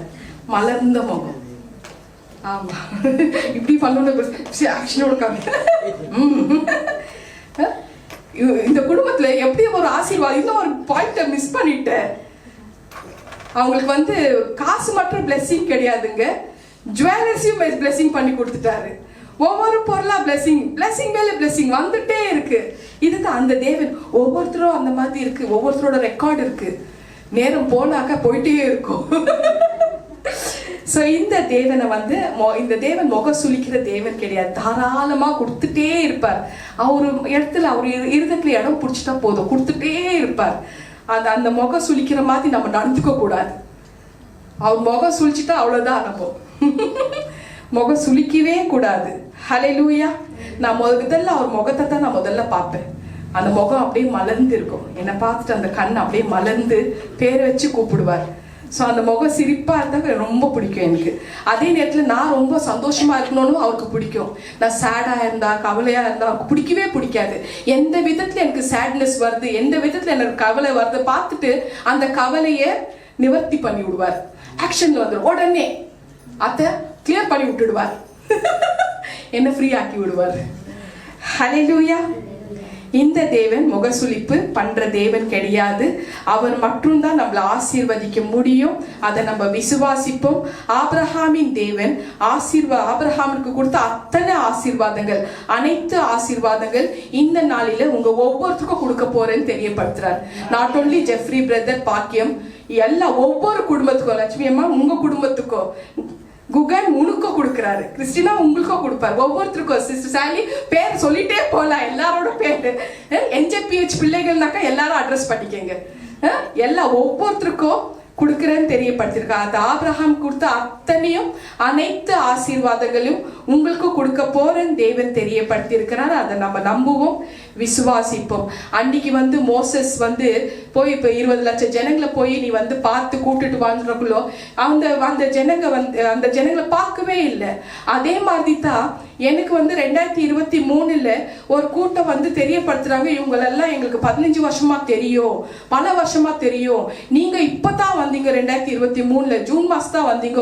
எப்படி உங்களை சமாளிக்க முடியும்? உங்களால சமாளிக்க முடியாது, மேய்க்க முடியாது, எங்க கிட்ட ஒப்படிங்க. இல்ல, என் கூட இறைவன், கூட தேவன் இருக்கிறார். அவர் நடத்திட்டு இருக்கிறார். எப்போதும் அவர் இருக்கிறக்குள்ள எனக்கு எல்லாமே ரொம்ப பழக்கமான ஜனங்க. ஹல்லேலூயா. கர்த்தரின் பரிசுத்த நாமத்துக்கு ஸ்தோத்திரம். சோ நம்ம வாழ்க்கையில ஒவ்வொரு விஷயமும் இறைவன் பேசுறது, வேதத்துல உள்ளது நம்ம வாழ்க்கையில ரிலேட் பண்ணிக்கணும். ஏன்னா அதுதான் நம்மளுக்கு எதிர்காலமாக இருக்கு. ஹல்லேலூயா. கர்த்தரின் பரிசுத்த நாமத்துக்கு ஸ்தோத்திரம். நம்ம எல்லாரும் எத்தனை பாக்கியசாலிகள். இப்படிப்பட்ட தேவன் நமக்கு இருக்கிறார், ஆபிரகாமின் தேவன். சோ யாருமே சோர்ந்து போவாதீங்க. ஆபிரகாமின் தேவன் அவர் ஒவ்வொரு ஆபிரகாமுக்கு கொடுத்த அத்தனை ஆசீர்வாதங்கள், ஒவ்வொரு ஆசீர்வாதங்களும் ஒவ்வொரு எல்லாருக்குமே, ஒவ்வொரு மனிதர்களுக்கும், ஒவ்வொரு பெண்களுக்கும், ஒவ்வொரு ஆண்களுக்கும் கொடுத்து கொண்டே இருக்கிறேன்னு தேவன் தெரியப்படுத்தி இருக்கிறார். ஹல்லேலூயா. சோ அதை நம்ம விசுவாசிப்போம். இந்த ஆபிரகாமின் பிள்ளைகளாகவே நம்ம மாறி விடுகிறோம். நம்ம மாறி இருக்கிறோம். ஆபிரகாமின் பிள்ளைகள். நம்ம எல்லாருமே ஆபிரகாமின் சந்ததிகள்மா. நம்ம எல்லாருமே ஆபிரகாமோட கல்லறை, அதை குறித்து இறைவன் இன்னைக்கு பேசினாரு. அவரோட கல்லறை ஜெருசலேம்ல ஹெபிரோன் என்ற ஒரு இடத்துல இருக்கா. நல்லடக்கம் செஞ்சிருக்கிறாங்களா, அவரை நல்லடக்கம் செய்திருக்கிறாரு. ஸோ இந்த மாதிரி ஒரு விஷயம். அந்த ஆபிரகாமின் அந்த கல்லறைக்கு ஒவ்வொரு தடவையும் யூதர்கள் ஜூஸ் மக்கள் அந்த கூட்டம் ஒவ்வொரு தடவையும் அந்த கல்லறைக்கிட்ட வருவாங்களாம். அங்கே வந்த உடனே எங்கள் தகப்பனாகிய ஆபிரகாமே, நீங்க எங்க இருக்கிறீங்க, நீங்க எங்க போய் விட்டீர்கள் என்று அவங்க புலம்பி அழுவாங்களாம். ஒரு பக்கம் யூத மக்கள்கள், ஒரு பக்கம் இஸ்லாமியர் சகோதர சகோதரிமார்கள், அவங்களும் வந்து அந்த ஆபிரகாமின் கல்லறை கிட்ட வந்து அவர்களும் சொல்றாங்களா எப்படியாக, எங்கள் தகப்பனாகிய ஆபிரகாமே நீங்க எங்க இருக்கிறீர்கள் என்று அவங்களும் அழுவாங்களாம். அதே மாதிரி கிறிஸ்தவர்கள் அவங்களும் வருவாங்களாம், அவங்களும் இதே வார்த்தை சொல்லி அழுவாங்களா, எங்கள் தகப்பனாகிய ஆபிரகாமே நீங்க எங்க இருக்கிறீர்கள். சோ எத்தனை பெரிய ஸ்லாக்கியம் அவருக்கு. எல்லா மனுக்குலத்துக்கும் அவர் தான் தகப்பன், ஆபிரகாம் தகப்பன். சோ அந்த ஆபிரகாமின் தேவன் நமக்கு தகப்பனாக இருக்கிறான்னு அப்ப எவ்வளவு பெரிய பாக்கியம். ஹல்லேலூயா. சோ இந்த பூமியில ஆபிரகாமின் தகப்பனாக நம்ம எல்லாரும் அவரோட பிள்ளைகளாக இருக்கிறோம்னு தேவ ஆவியானவர் தெரியப்படுத்துறார். அப்போ நம்ம ஆபிரகாமின் தகப்பனை நம்ம விசுவாசிச்சா நிச்சயமா ஆபிரகாம் கொடுத்திருக்கிற அத்தனை ஆசீர்வாதங்கள் நமக்கும் கிடைக்கும். ஏன்னா நம்மளும் அவரோட சந்ததிகளாக இருக்கிறோம். உரிமையோட கேட்கலாம் நம்ம. சோ இந்த ராஜ்யம் உலகத்துல மட்டும் இல்ல, பூமியில வாழ்றக்குள்ள மட்டும் கிடையாது, மேலிடத்துலயும் நம்ம ஆபிரகாம பார்க்க முடியுமா? லூக்கா 16 அதிகாரத்துல 22 வசனம். லூக்கா 16:22. அந்த இடத்துல நம்ம இந்த பூமியில நம்ம காலம் முடித்த பிறகு நம்ம அப்படியே டைரக்டா அவரோட மடியில போய் உட்காந்துக்குவோம். எவ்வளவு பெரிய ஆசீர்வாதம். நம்ம வாழ்றக்குள்ளோ ஆசீர்வாதம், நம்ம மரித்த பிறக்கும் அது ஆசீர்வாதம். இந்த இடத்துலயும் ஆபிரகாமை நம்ம பார்க்க முடியும், பரலோகத்திலயும் அந்த இடத்துலயும் அவர் வழியில போய் உட்கார முடியும். இந்த பாக்கியத்தை கொடுத்திருக்கிறது ஆபிரகாமின் தேவன் தான் நமக்குன்னு ஆவியானவர் தெரியப்படுத்தி இருக்கிறார். ஹல்லேலூயா. கர்த்தரின் பரிசுத்த நாமத்துக்கு ஸ்தோத்திரம். சோ இந்த இடத்துல இந்த நாள்ல ஆசீர்வாதத்தை நம்ம எல்லோருமே இந்த ஆபிரகாமின் தேவன் கிட்ட இருந்து இந்த ஆசீர்வாதத்தை நம்ம பெற்றுக்கொள்ளுவோம். ஒவ்வொரு ஆசீர்வாதங்களும் நம்ம ரிசீவ் பண்ணிப்போம். ஆபிரகாமின் குமாரத்திகளாகவே நம்ம மாறி விடுவோம். ஹல்லேலூயா. ஏன்னா இந்த ஆபிரகாமின் தேவன் மகா பிரபுவாக இருக்கிறாருன்னு ஆதியாகமம் ஜெனசிஸ் 23:6 நோட் பண்ணிக்கங்க. ஜெனசிஸ் 23:6 இந்த ஆபிரகாமின் தேவன் மகா பிரபுவாக இருக்கிறார். ஜெனசிஸ் ஆதியாகமம் 24 அதிகாரம் 24 அதிகாரத்துல 1 வசனம் 35 வசனம். அன்பின் வந்து அனைத்து சீமானாக இருக்கிறாரா, அவர் அப்படிப்பட்ட சீமானாக இருக்கிறார். சோ நம்ம எல்லோருமே இந்த சீமானுக்கு நம்ம குமாரத்திகளாக நம்ம இருக்கிறோம்னு தெரியப்படுத்தி இருக்கிறாரு. சோ அந்த சீமானுக்கு குமாரனாக ஆபிரகாம் இருந்தாரு, ஆபிரகாமுக்கு பிள்ளைகளாக சந்ததிகளாக நம்மளும் இருக்கிறோம். சோ நம்ம எல்லாருமே சீமான்கள் தானா? ஹல்லேலூயா. சோ ஆபிரகாமின் மேல நம்ம வந்து இந்த ஆபிரகாம் கொடுத்திருக்கிற அதே ஆசீர்வாதம் அனைத்தும் நமக்கு கொடுக்கறதுக்கு அவர் விருப்பமாக இருக்கிறாரா? சோ இந்த ஆபிரகாமின் தேவனுக்கிட்ட இந்த ஆபிரகாமுக்கு கொடுத்த அதே ஆசீர்வாதத்தை நம்ம இந்த நாள்ல கேட்கலாமா? இருதயத்துல கையை வச்சுக்கங்க, நம்ம கேட்போம். இந்த ஆபிரகாமின் தேவனுக்கு எப்படியெல்லாம் அவர் வந்து ஆசீர்வாதம் பண்ணாரோ அதே ஆசீர்வாதங்களை இந்த நாள்ல நம்ம எல்லோருமே கேட்போம். ஹல்லேலூயா. தேவனே, நான் உங்களை பார்க்க வேண்டும், நான் உங்களை தரிசிக்க வேண்டும். இந்த உலகத்தில எல்லா பொருளாதார ஆசீர்வாதங்களையும் சகலவிதமான ஆசீர்வாதங்களையும் ஆன்மீக ஆசீர்வாதங்களையும் நான் பெற்றுக்கொள்ள வேண்டும். எங்கள் குடும்ப வீட்டை நீர் கட்ட வேண்டும். எங்கள் குழந்தைகளை நீர் ஆசீர்வதிக்க வேண்டும். எங்களுக்கு குழந்தைகள் இல்லைன்னா குழந்தை பாக்கியத்தை கொடுத்து நீங்க ஆசீர்வதிக்க வேண்டும். எங்கள் பின் சந்ததிகளை நீர் ஆசீர்வதிக்க வேண்டும். ஏனென்றால் நாங்களும் ஆபிரகாமின் தேவன் மேல விசுவாசம் வைத்திருக்கிறோம். ஆபிரகாமுக்கு நீங்க கொடுத்த அதே ஆசீர்வாதத்தை எங்களுக்கும் நீங்க கொடுத்து ஆசீர்வதிக்கணும். ஆமென். ஹalleluya. God bless. The blessing God. அதை எல்லாருமே நம்ம ரிசீவ் பண்ணிக்குவோம். நீங்கள் உங்க குடும்பத்தை, உங்க குடும்ப வாழ்க்கையில நீங்க நடத்தும் பொழுது நிச்சயமாக இறைவன் வந்து ஆபிரகாம் கொடுத்த அதே ஆசீர்வாதத்தை கொடுத்து வழி நடத்துவாருன்னு தேவ ஆவியானவர் தெரியப்படுத்தி இருக்கிறார். ஆபிரகாம் தேவனை வந்து நான் பெற்றுக்கொண்டேன்ற ஒரு விசுவாசம், நம்பிக்கை இருந்தது. இந்த ஆபிரகாமின் தேவனை நாம பற்றி கொள்ளுவோம். எப்படி அவர் வந்து பெற்றுக்கொண்டாருன்னு அவர் நினைத்தார் அந்த காலத்துல ஆபிரகாம், அதே போல நம்மளும் இந்த ஆபிரகாமின் தேவனை பற்று கொண்டோன்ற ஒரு நம்பிக்கையோடு விசுவாசத்தோடு நம்ம இருப்போம்.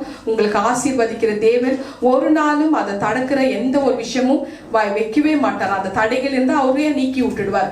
ஏன்னா அவர் வந்து ஆசீர்வாதம் வந்துட்டே இருக்கும். அவர்கிட்ட இருந்து அந்த வழி தெரிஞ்சிட்டு வந்துட்டே இருக்கும். அதை தடுக்கிற எந்த ஒரு விஷயம் வந்தாலும் அவர் அனுமதி கொடுக்கவே மாட்டாருன்னு தேவ ஆவியானவர் தெரியப்படுத்துறாரு.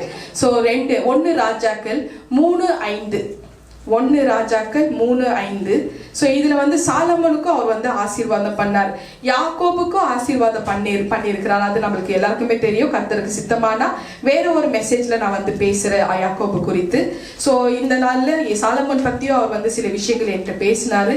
ஸோ இந்த சாலமோனுக்கு வந்து தரிசனமானார். இறைவன் தரிசனமாகி, சாலமோன் உனக்கு என்ன வேணும் கேளுப்பா அப்படின்னு சொல்றக்குள்ள நான் இருந்த வீடு வேணும், காரு வேணும், நகை நட்டு எல்லாருமே இல்லையா, அப்படிதான் கேட்போம்.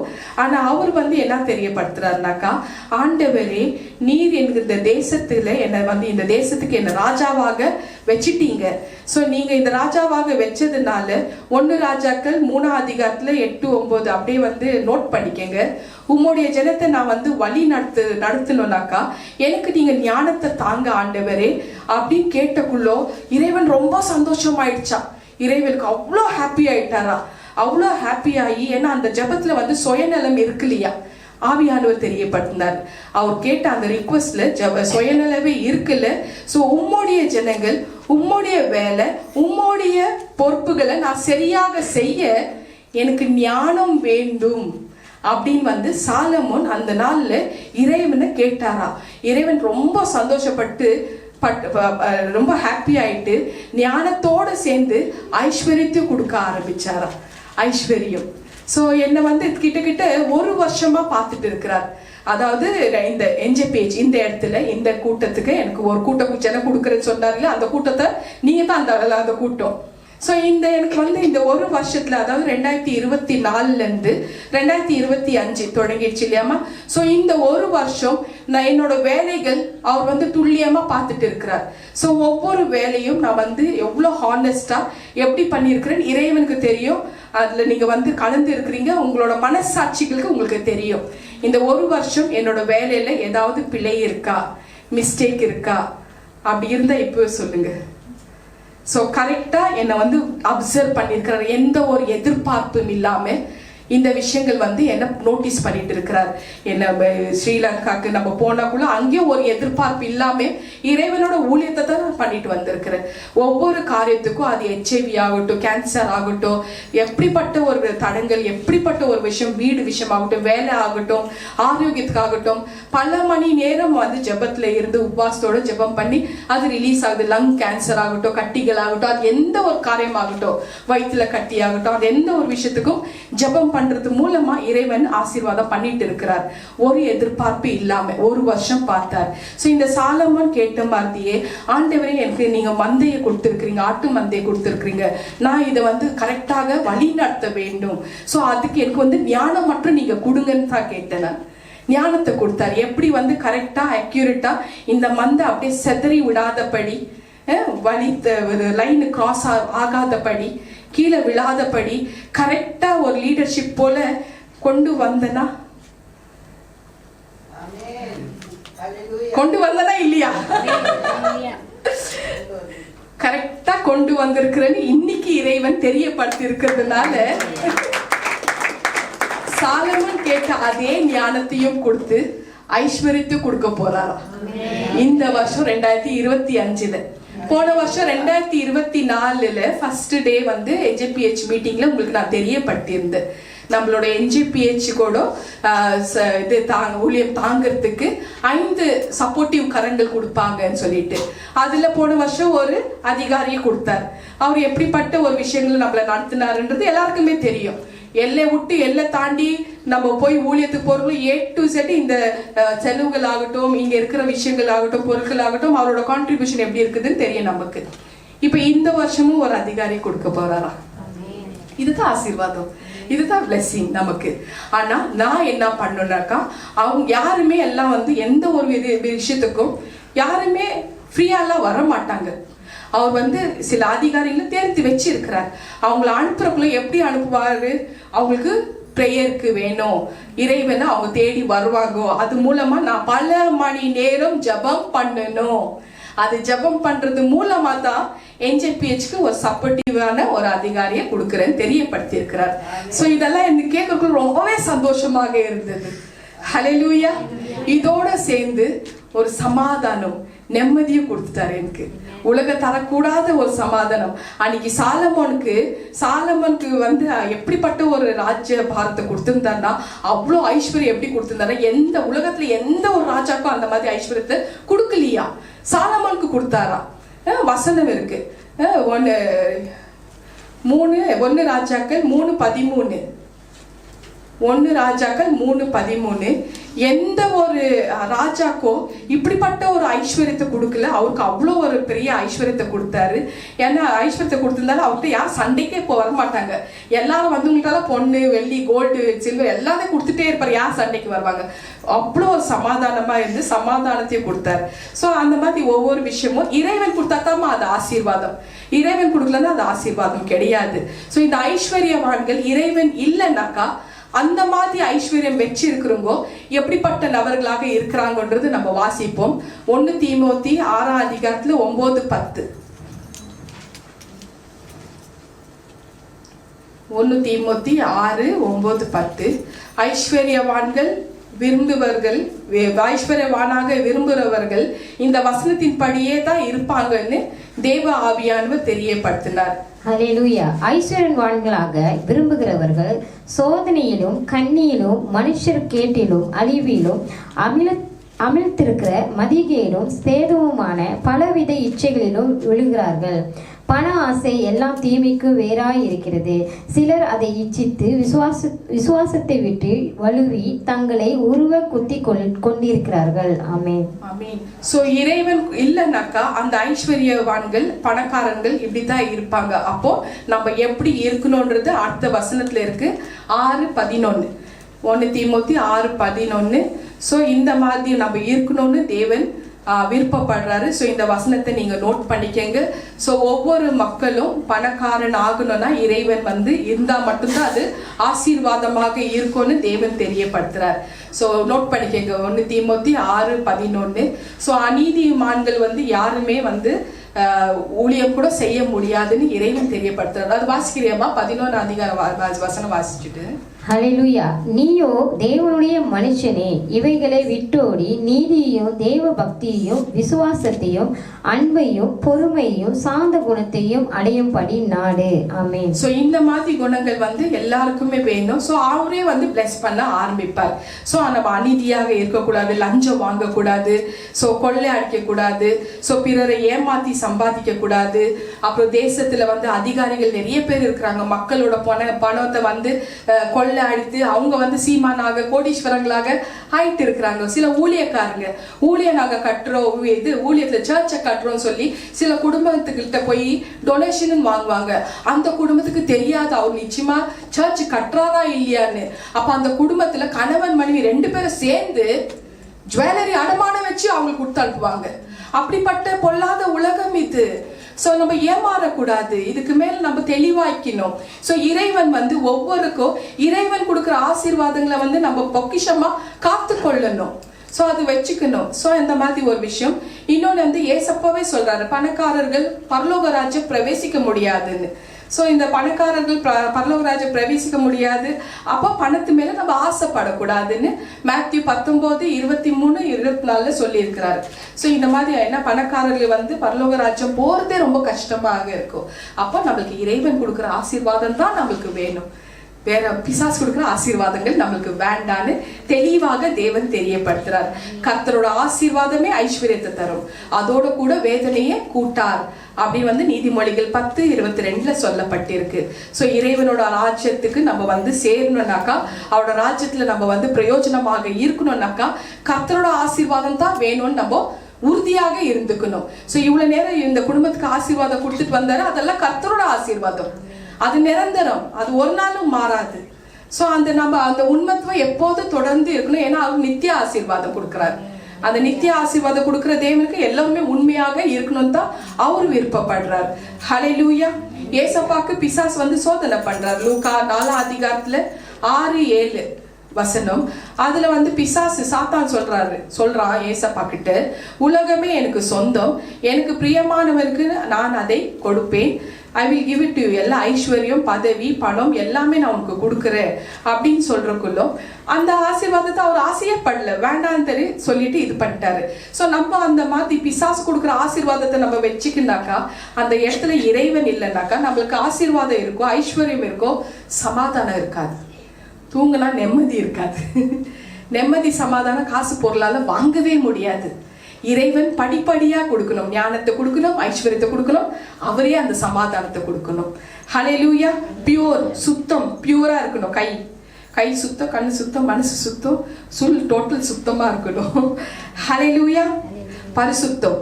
ஹல்லேலூயா. இந்த மாதிரி ஒரு விஷயம் நம்ம கிட்ட இருக்கணும் தேவன் தெரியப்படுத்துறாரு. இந்த உலகத்துல ஐஸ்வர்யம் உள்ளவர்கள், இருமாப்பான சிந்தனை உள்ளவர்கள்னு 1 தீமோத்தி 6:16-18 சொல்லப்பட்டிருக்கு. ஸோ இந்த ஐஸ்வர்யம் உள்ளவர்கள், அவங்கள்ட்ட பணம் இருந்தா 1 தீமோத்தி 6:17-18. ஸோ பணம் இருந்தா தான் என்ன வேணுமானாலும் செய்யலாம்னு சொல்லிட்டு இந்த இருமாப்பான சிந்தனை இந்த உலக மக்களுக்கு நிறைய பேருக்கு இருக்குதுன்னு தேவ ஆவியானவர் தெரியப்படுத்துறாரு. ஸோ ஆனா தேவனுடைய பிள்ளைகளுக்கு இந்த பணதாசன் மேல இஷ்டம் இருக்காது, ஆசையும் இருக்காது, அந்த விருப்பமும் இருக்காது. அவங்களுக்கு தாழ்மை இருக்கும். அவங்களுக்கு தாழ்மை இருக்கிறவங்களுக்கு ஐஸ்வர்யத்தை பொறுமையோட ஒவ்வொரு விஷயத்துக்காக நம்ம காத்திருந்து ஜெபம் பண்றங்களோ ஒவ்வொன்னா தான் கொடுப்பாரு, தவிர மேஜிக் மாதிரி எதுவும் நடக்காது அப்படின்னு இறைவன் இந்த நாள்ல தெரியப்படுத்தினாரு. ஸோ ஐஸ்வர்யம் வந்தாலும் தேவனோட பிள்ளைகளுக்கு ஆசை வரவே வராது, எல்லாமே நஷ்டமும் குப்பையா தான் இருக்கும். ஹல்லேலூயா. ஸோ இதுல நம்ம கவனமாக இருந்துக்கணும். 1 தீமோத்தி 6:19. ஸோ நம்ம நித்திய ஜீவனை அடையறதுக்கு ஒரு வழியை இதுல தெரியப்படுத்தி இருக்கிறாரு. நித்திய ஜீவனுக்கு போகணும்னாக்கா நம்மளோட ஆத்மா, நம்ம சம்பாதிச்ச ஆத்மா மட்டும்தான் போகும். ஹல்லேலூயா. சோ இதுதான் நம்மளுக்கு மிகப்பெரிய ஒரு ஆசீர்வாதம். இதுதான் தி காட் ஆஃப் பிளெஸிங் கொடுக்கிறாரு.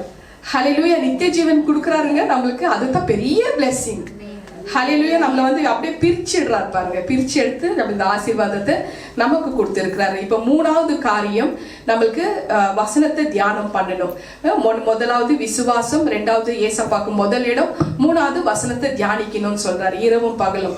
சங்கீதம் 1:2-3 கர்த்தரோட வேதத்தை இரவும் பகலும் நம்ம பிரியமாக இருந்து தியானம் பண்றவர்கள் பாக்கியவான்கள் அப்படின்னு தெரியப்படுத்தி இருக்கிறாரு. இப்போ ஆவியானவர் ஒவ்வொரு விஷயமும் நம்மளுக்கு துல்லியமாக இந்த நாள்ல பேசி இருக்கிறார். சோ ஆவியானவர் கூட நம்ம ஒரே ஆவி, நம்மளோட ஆவி அவரோட ஆவி ஒன்றாக இணையும்படியாக ஒன்றாக இசைந்து இருக்கணும்னு தேவன் தெரியப்படுத்துறார். அப்பதான் இந்த ஆசீர்வாதங்கள் நம்மளுக்கு முழுமையாக கிடைக்கும். 1 கொரிந்தியர் 6:17 அவரோட ஆவியும் நம்மளோட ஆவியும் ஒன்றாக இணைந்து இசைந்து இருக்கணும்னு தெரியப்படுத்துறாரு. அப்போ அதே நேரத்துல எபேசியர் 5:30 படி நான் அவருடைய சரீரத்துக்கும் எலும்புக்கும் மாம்சத்துக்கும் எல்லாத்துக்கும் பங்கா இருக்கணும்ன்றது அந்த விருப்பம் நமக்குள்ள வந்துட்டாலே போதும். அவர் வேற நம்ம வேறன்ற ஒரு பிரிவினையே வராது. ஹல்லேலூயா. அப்ப அவரு அவ்வளவு ஐஸ்வர்யமானாக இருக்கிறவங்களோ நம்மள தரித்திராக இருக்க வைப்பாரா? தரித்திரராக இருக்க வைக்கவே மாட்டார். நம்மளும் அவருக்கு ஈக்குவலா ஐஸ்வர்யவான்களாகத்தான் இருப்போம். ஹல்லேலூயா. கர்த்தரின் பரிசுத்த நாமத்துக்கு ஸ்தோத்திரம். சோ இந்த தேவனை நம்ம விசுவாசிப்போம்.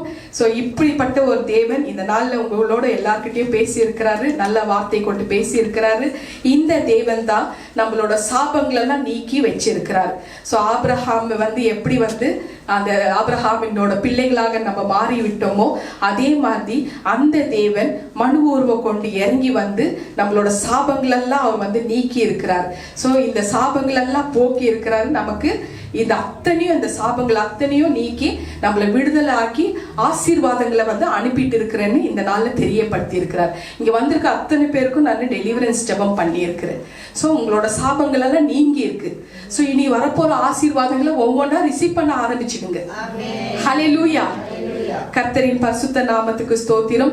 அது வியாதியாக இருக்கட்டும், வியாதியின் சாபமாக இருக்கட்டும், பொருளாதார திண்டாட்டமாக இருக்கட்டும், பாவத்தின் சாபமாக இருக்கட்டும், எல்லா பாவங்களும் நீக்கிட்டார். நம்ம எல்லாருமே பரிசுத்தமாக இருக்கிறோம். ஹல்லேலூயா. ஏன்னா அவர் வந்து எல்லா சாபங்களும் நம்ம கிட்ட இருந்து எடுத்துட்டாருன்னு தேவ ஆவியானவர் தெரியப்படுத்துறார். இன்று நம்ம அந்த சிலுவையை நோக்கி பார்க்கிறவங்களோ நம்மளோட எல்லா விதமான சாபங்களை தம் மீது அவர் வந்து ஏற்றுக்கொண்டாருன்னு தேவ ஆவியானவர் தெரியப்படுத்துறார். ஹல்லேலூயா. ஸ்பெயின் என்ற ஒரு கண்ட்ரியில வந்து வருஷம் ஒரு இது பண்டிகை கொண்டாடுவாங்க. அதாவது ஒரு வாரம் முழுக்கும் அந்த பண்டிகை கொண்டாடுவாங்களாம்.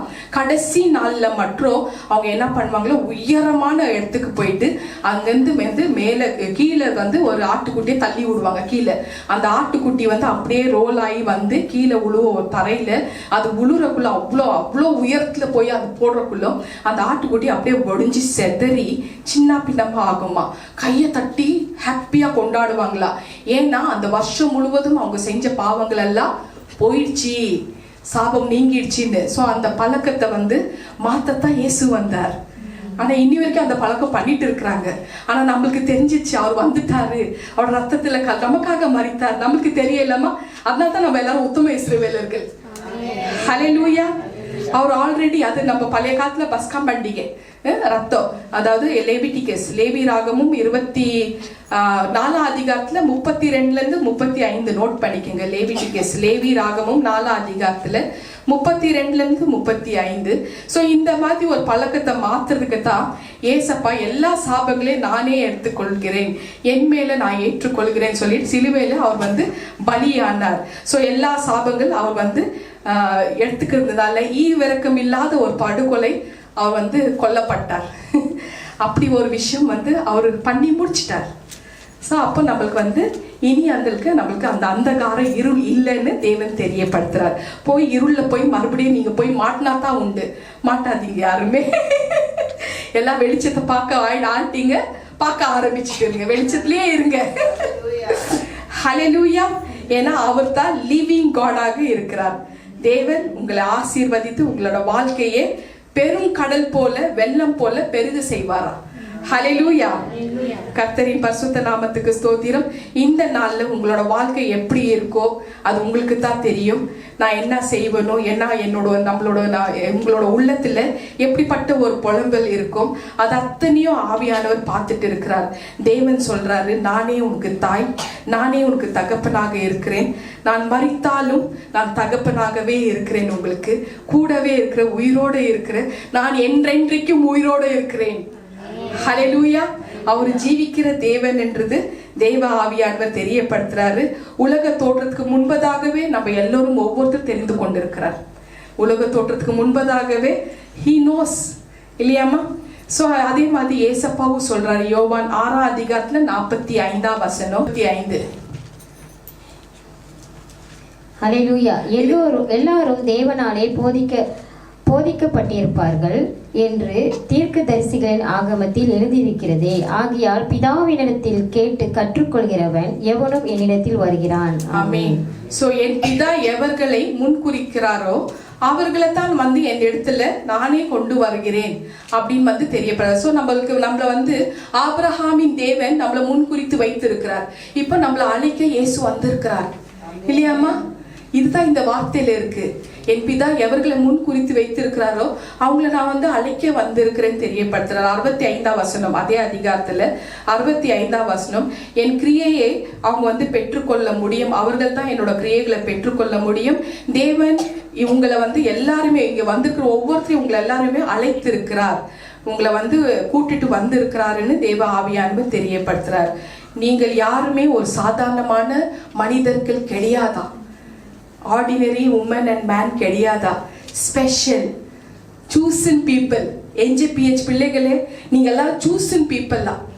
ஸோ பிதா வந்து நம்மளை முன்குறித்து வைத்ததுனால ஆண்டவராகிய இயேசு கிறிஸ்து சொல்றாங்க, என் பிதா யாரெல்லாம் முன்குறித்து வைத்திருக்கிறாங்களோ அவங்களை என் இடத்துல நான் தான் அழைத்து வந்திருக்கிறேன் அப்படின்னு வந்து தெரியப்படுத்துறார். ஹalleluya.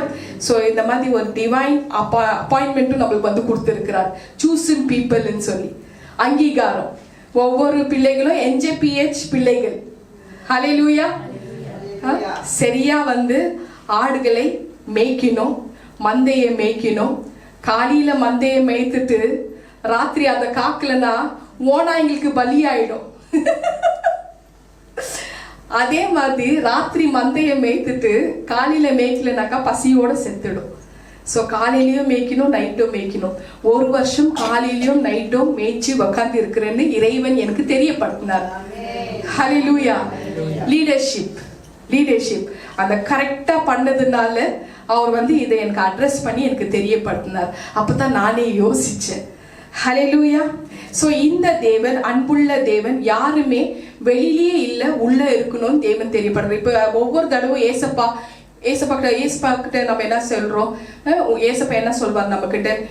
என் மகனே, என் மகளே, உன் உள்ளத்தை எனக்கு தான், அந்த உள்ளத்துல நான் குடியிருக்கணும், அப்படித்தானே வந்து ஏசப்பா சொல்றாரு.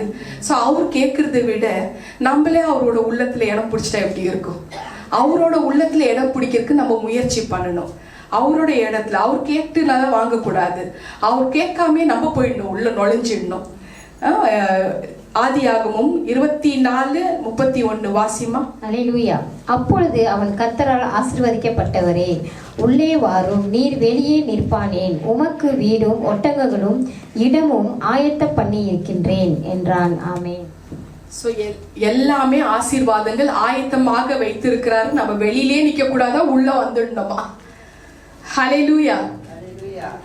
கர்த்தரின் பரிசுத்த நாமத்துக்கு ஸ்தோத்திரம். ஆதியாகமம் 24:31 கரெக்டா தானே இருக்கு? இந்த தேவன் அன்புள்ள தேவன். இந்த அன்புள்ள தேவன் நமக்கு கொடுத்திருக்கிறாரு. அந்த அன்பின் ஸ்வரூபமாக இயேசு கிறிஸ்துவை நமக்கு கொடுத்திருக்கிறாரு.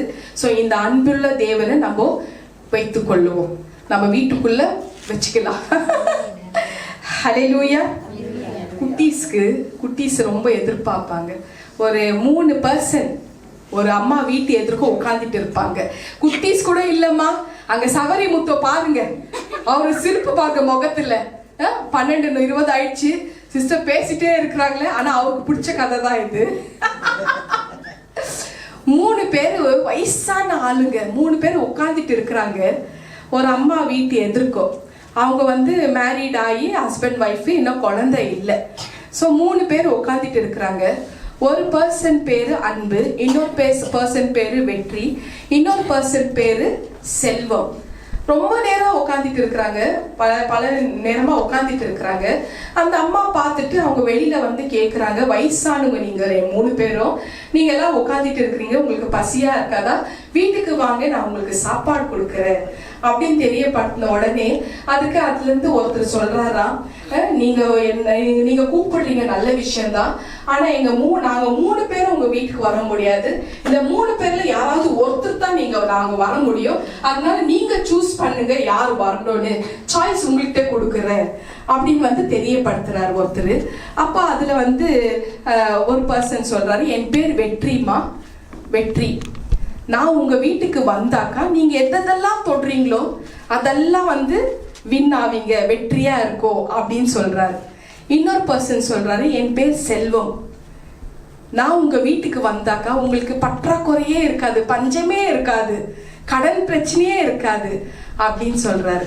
இன்னொருத்தர் சொல்றாரு, என் பேர் அன்பு, நான் உங்க வீட்டுக்கு வந்தாக்கா ஒருத்தருக்கு ஒருத்தர் அன்பா இருப்பீங்க, சமாதானமா இருப்பீங்க அப்படின்னு தெரியப்படுத்துறாரு.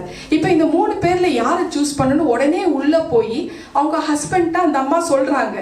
அந்த அம்மா சொல்லிட்டு சொல்றாங்க ஹஸ்பண்ட். அந்த ஹஸ்பண்ட் கொஞ்சம் கூட யோசிக்காம செல்வம் சாரை கூப்பிடு, செல்வம் சாரை கூப்பிடு, நம்ம ஐஸ்வர்யா ஆகணும் அப்படின்னு.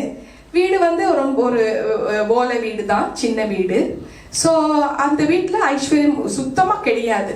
ஸோ செல்வம் சாரை கூப்பிடுன்னு சொல்லிடுறாரு. ஸோ அதுக்கப்புறம் அந்த அம்மா வந்து போகிறாங்க, வாசல் படி இன்னும் தாண்டில் ஒரு நொடி யோசிக்கிறாங்க. ஐயோ இவ்வளோ வருஷம் ஆச்சு எனக்கு குழந்தை இல்லை. அது காரணம் 2 பேருக்குள்ள ஐக்கியமும் ஒற்றுமை சமாதானம் இல்லவே இல்லை, அன்பே இல்லை.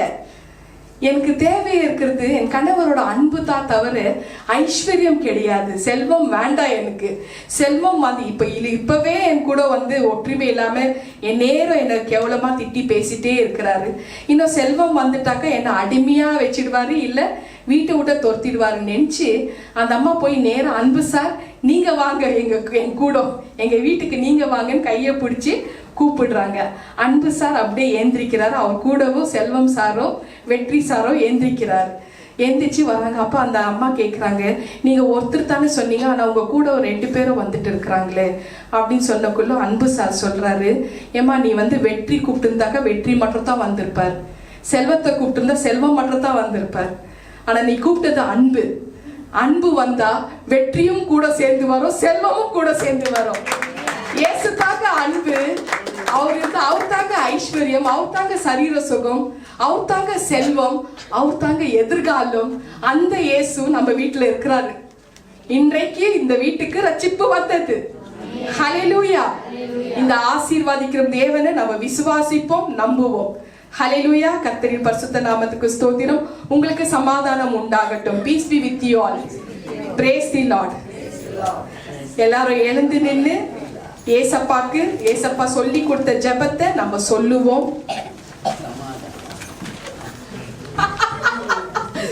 வித்தியாசமா இருக்கு. அப்படியே லைவ திருப்புங்க. அவங்க சமாதானம் பண்றாங்க, அப்படியே திருப்பி விடுங்க. அந்த குடும்பம் சந்தோஷமா இருக்குது பார்த்து. ஒற்றுமை. இந்த யாருக்கு மெசேஜ் இந்த குட்டி ஸ்டோரி யாருக்கு யூஸ் ஆச்சோ இல்லையோ அங்க கண்டிப்பா கிரியா செஞ்சு இருக்கு. 2 பேரும் உங்களுக்கு சமாதானம். ஹல்லேலூயா. கர்த்தரின் பரிசுத்த நாமத்துக்கு ஸ்தோத்திரம். Brace the Lord. கர்த்தர் நமக்கு சொல்லி கொடுத்த ஜெபத்தை நம்ம சொல்லுவோம். பரமண்டங்களில் இருக்கிற எங்கள் பிதாவே, உம்முடைய நாமம் பரிசுத்தப்படுவதாக, உம்முடைய ராஜ்யம் வருவதாக, உம்முடைய சித்தம் பரமண்டலத்தில் செய்யப்படுகிறது போல பூமியிலும் செய்யப்படுவதாக. எங்களுக்கு வேண்டிய ஆகாரத்தை இன்று எங்களுக்கு தாரும். எங்கள் கடனாளிகளுக்கு நாங்கள் மன்னிக்கிறது போல எங்கள் கடன்களை எங்களுக்கு மன்னியும். எங்களை சோதனைக்குட்பட பண்ணாமல் தீமையிலிருந்து எங்களை ரட்சித்துக் கொள்ளும். ராஜ்யமும் வல்லமையும் மகிமையும் என்றென்றைக்கும் உடையவைகளே. ஆமென். இங்கிலீஷ்ல சொல்லுவோம். Our Father in heaven.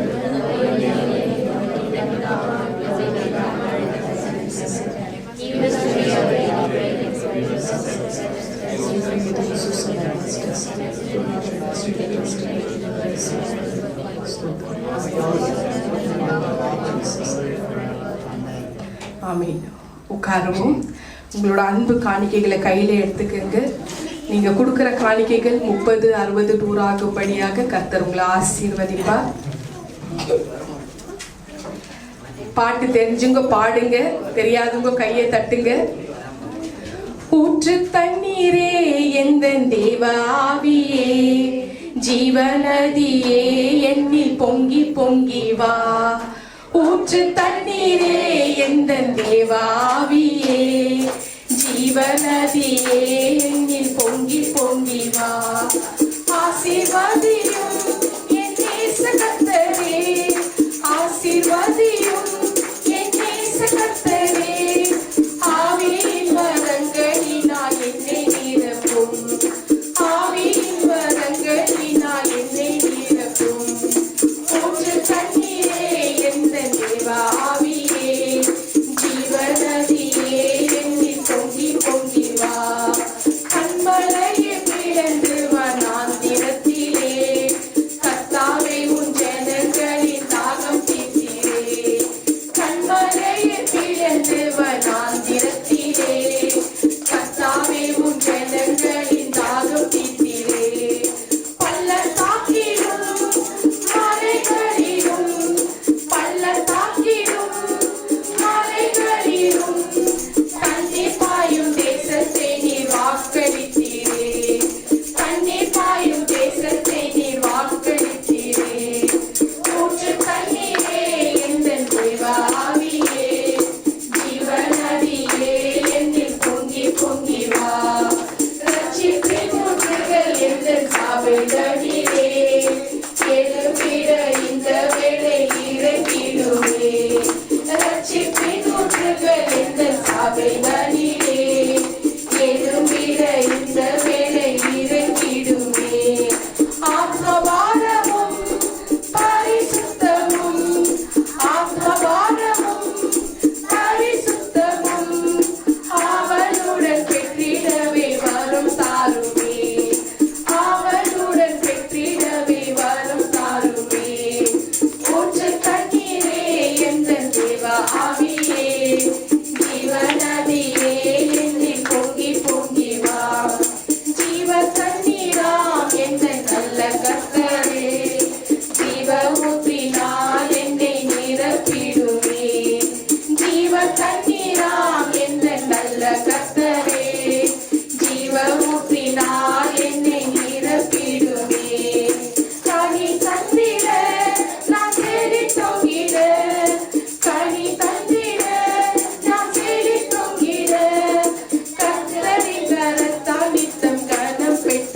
அப்பா உம்மிடம் ஜெபிக்கின்ற உண்மையும் உத்தமமாக ஓடும்படியாக உமது ராஜ்யத்தை கட்டும்படியாக ஒவ்வொரு ஊழியக்காரர்களும் நீர் ஆசீர்வதித்து வழிநடத்தும் சுவாமி.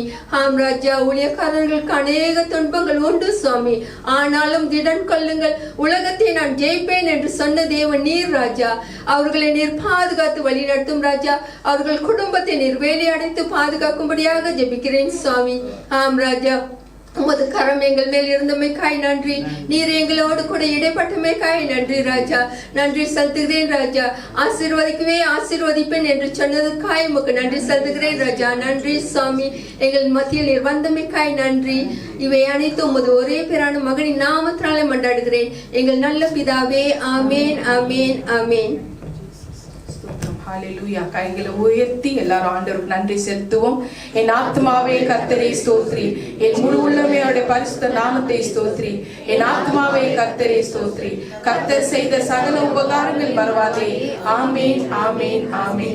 இயேசு கிறிஸ்துவின் ரத்தம் ஜெயம், இயேசு கிறிஸ்துவின் ரத்தம் ஜெயம், இயேசு கிறிஸ்துவின் கல்வாரி ரத்தம் ஜெயம். இயேசுவின் நாமத்தினால் ஜெபிக்கிறேன் ஜீவனுள்ள நல்ல பிதாவே. ஆமேன், ஆமேன், ஆமேன். நம் கர்த்தராகிய இயேசு கிறிஸ்துவின் கிருபையும் பிதாவாகிய தேவனுடைய அன்பும் பரிசுத்த ஆவியானவரின் அந்யோன்ய ஐக்கியமும் நம் எல்லோரும் கூட சதா காலம் இருப்பதாக. ஆமேன், ஆமேன், ஆமேன். துதி கன மகிமை எல்லாம் கர்த்தருக்கே சொந்தம். ஸ்தோத்திரம். ஹalleluya. Praise the Lord. God bless you all. God bless you all. Prayer House நித்திய ஜீவன் ஜெப வீடு என்கிற கர்த்தருடைய ஆசீர்வாதமான வீடியோகளை கண்டு தேவ கிருபையை பெற்றுக் கொள்வீர்களாக. கர்த்தர் உங்களை ஆசீர்வதிப்பாராக. ஆமென்.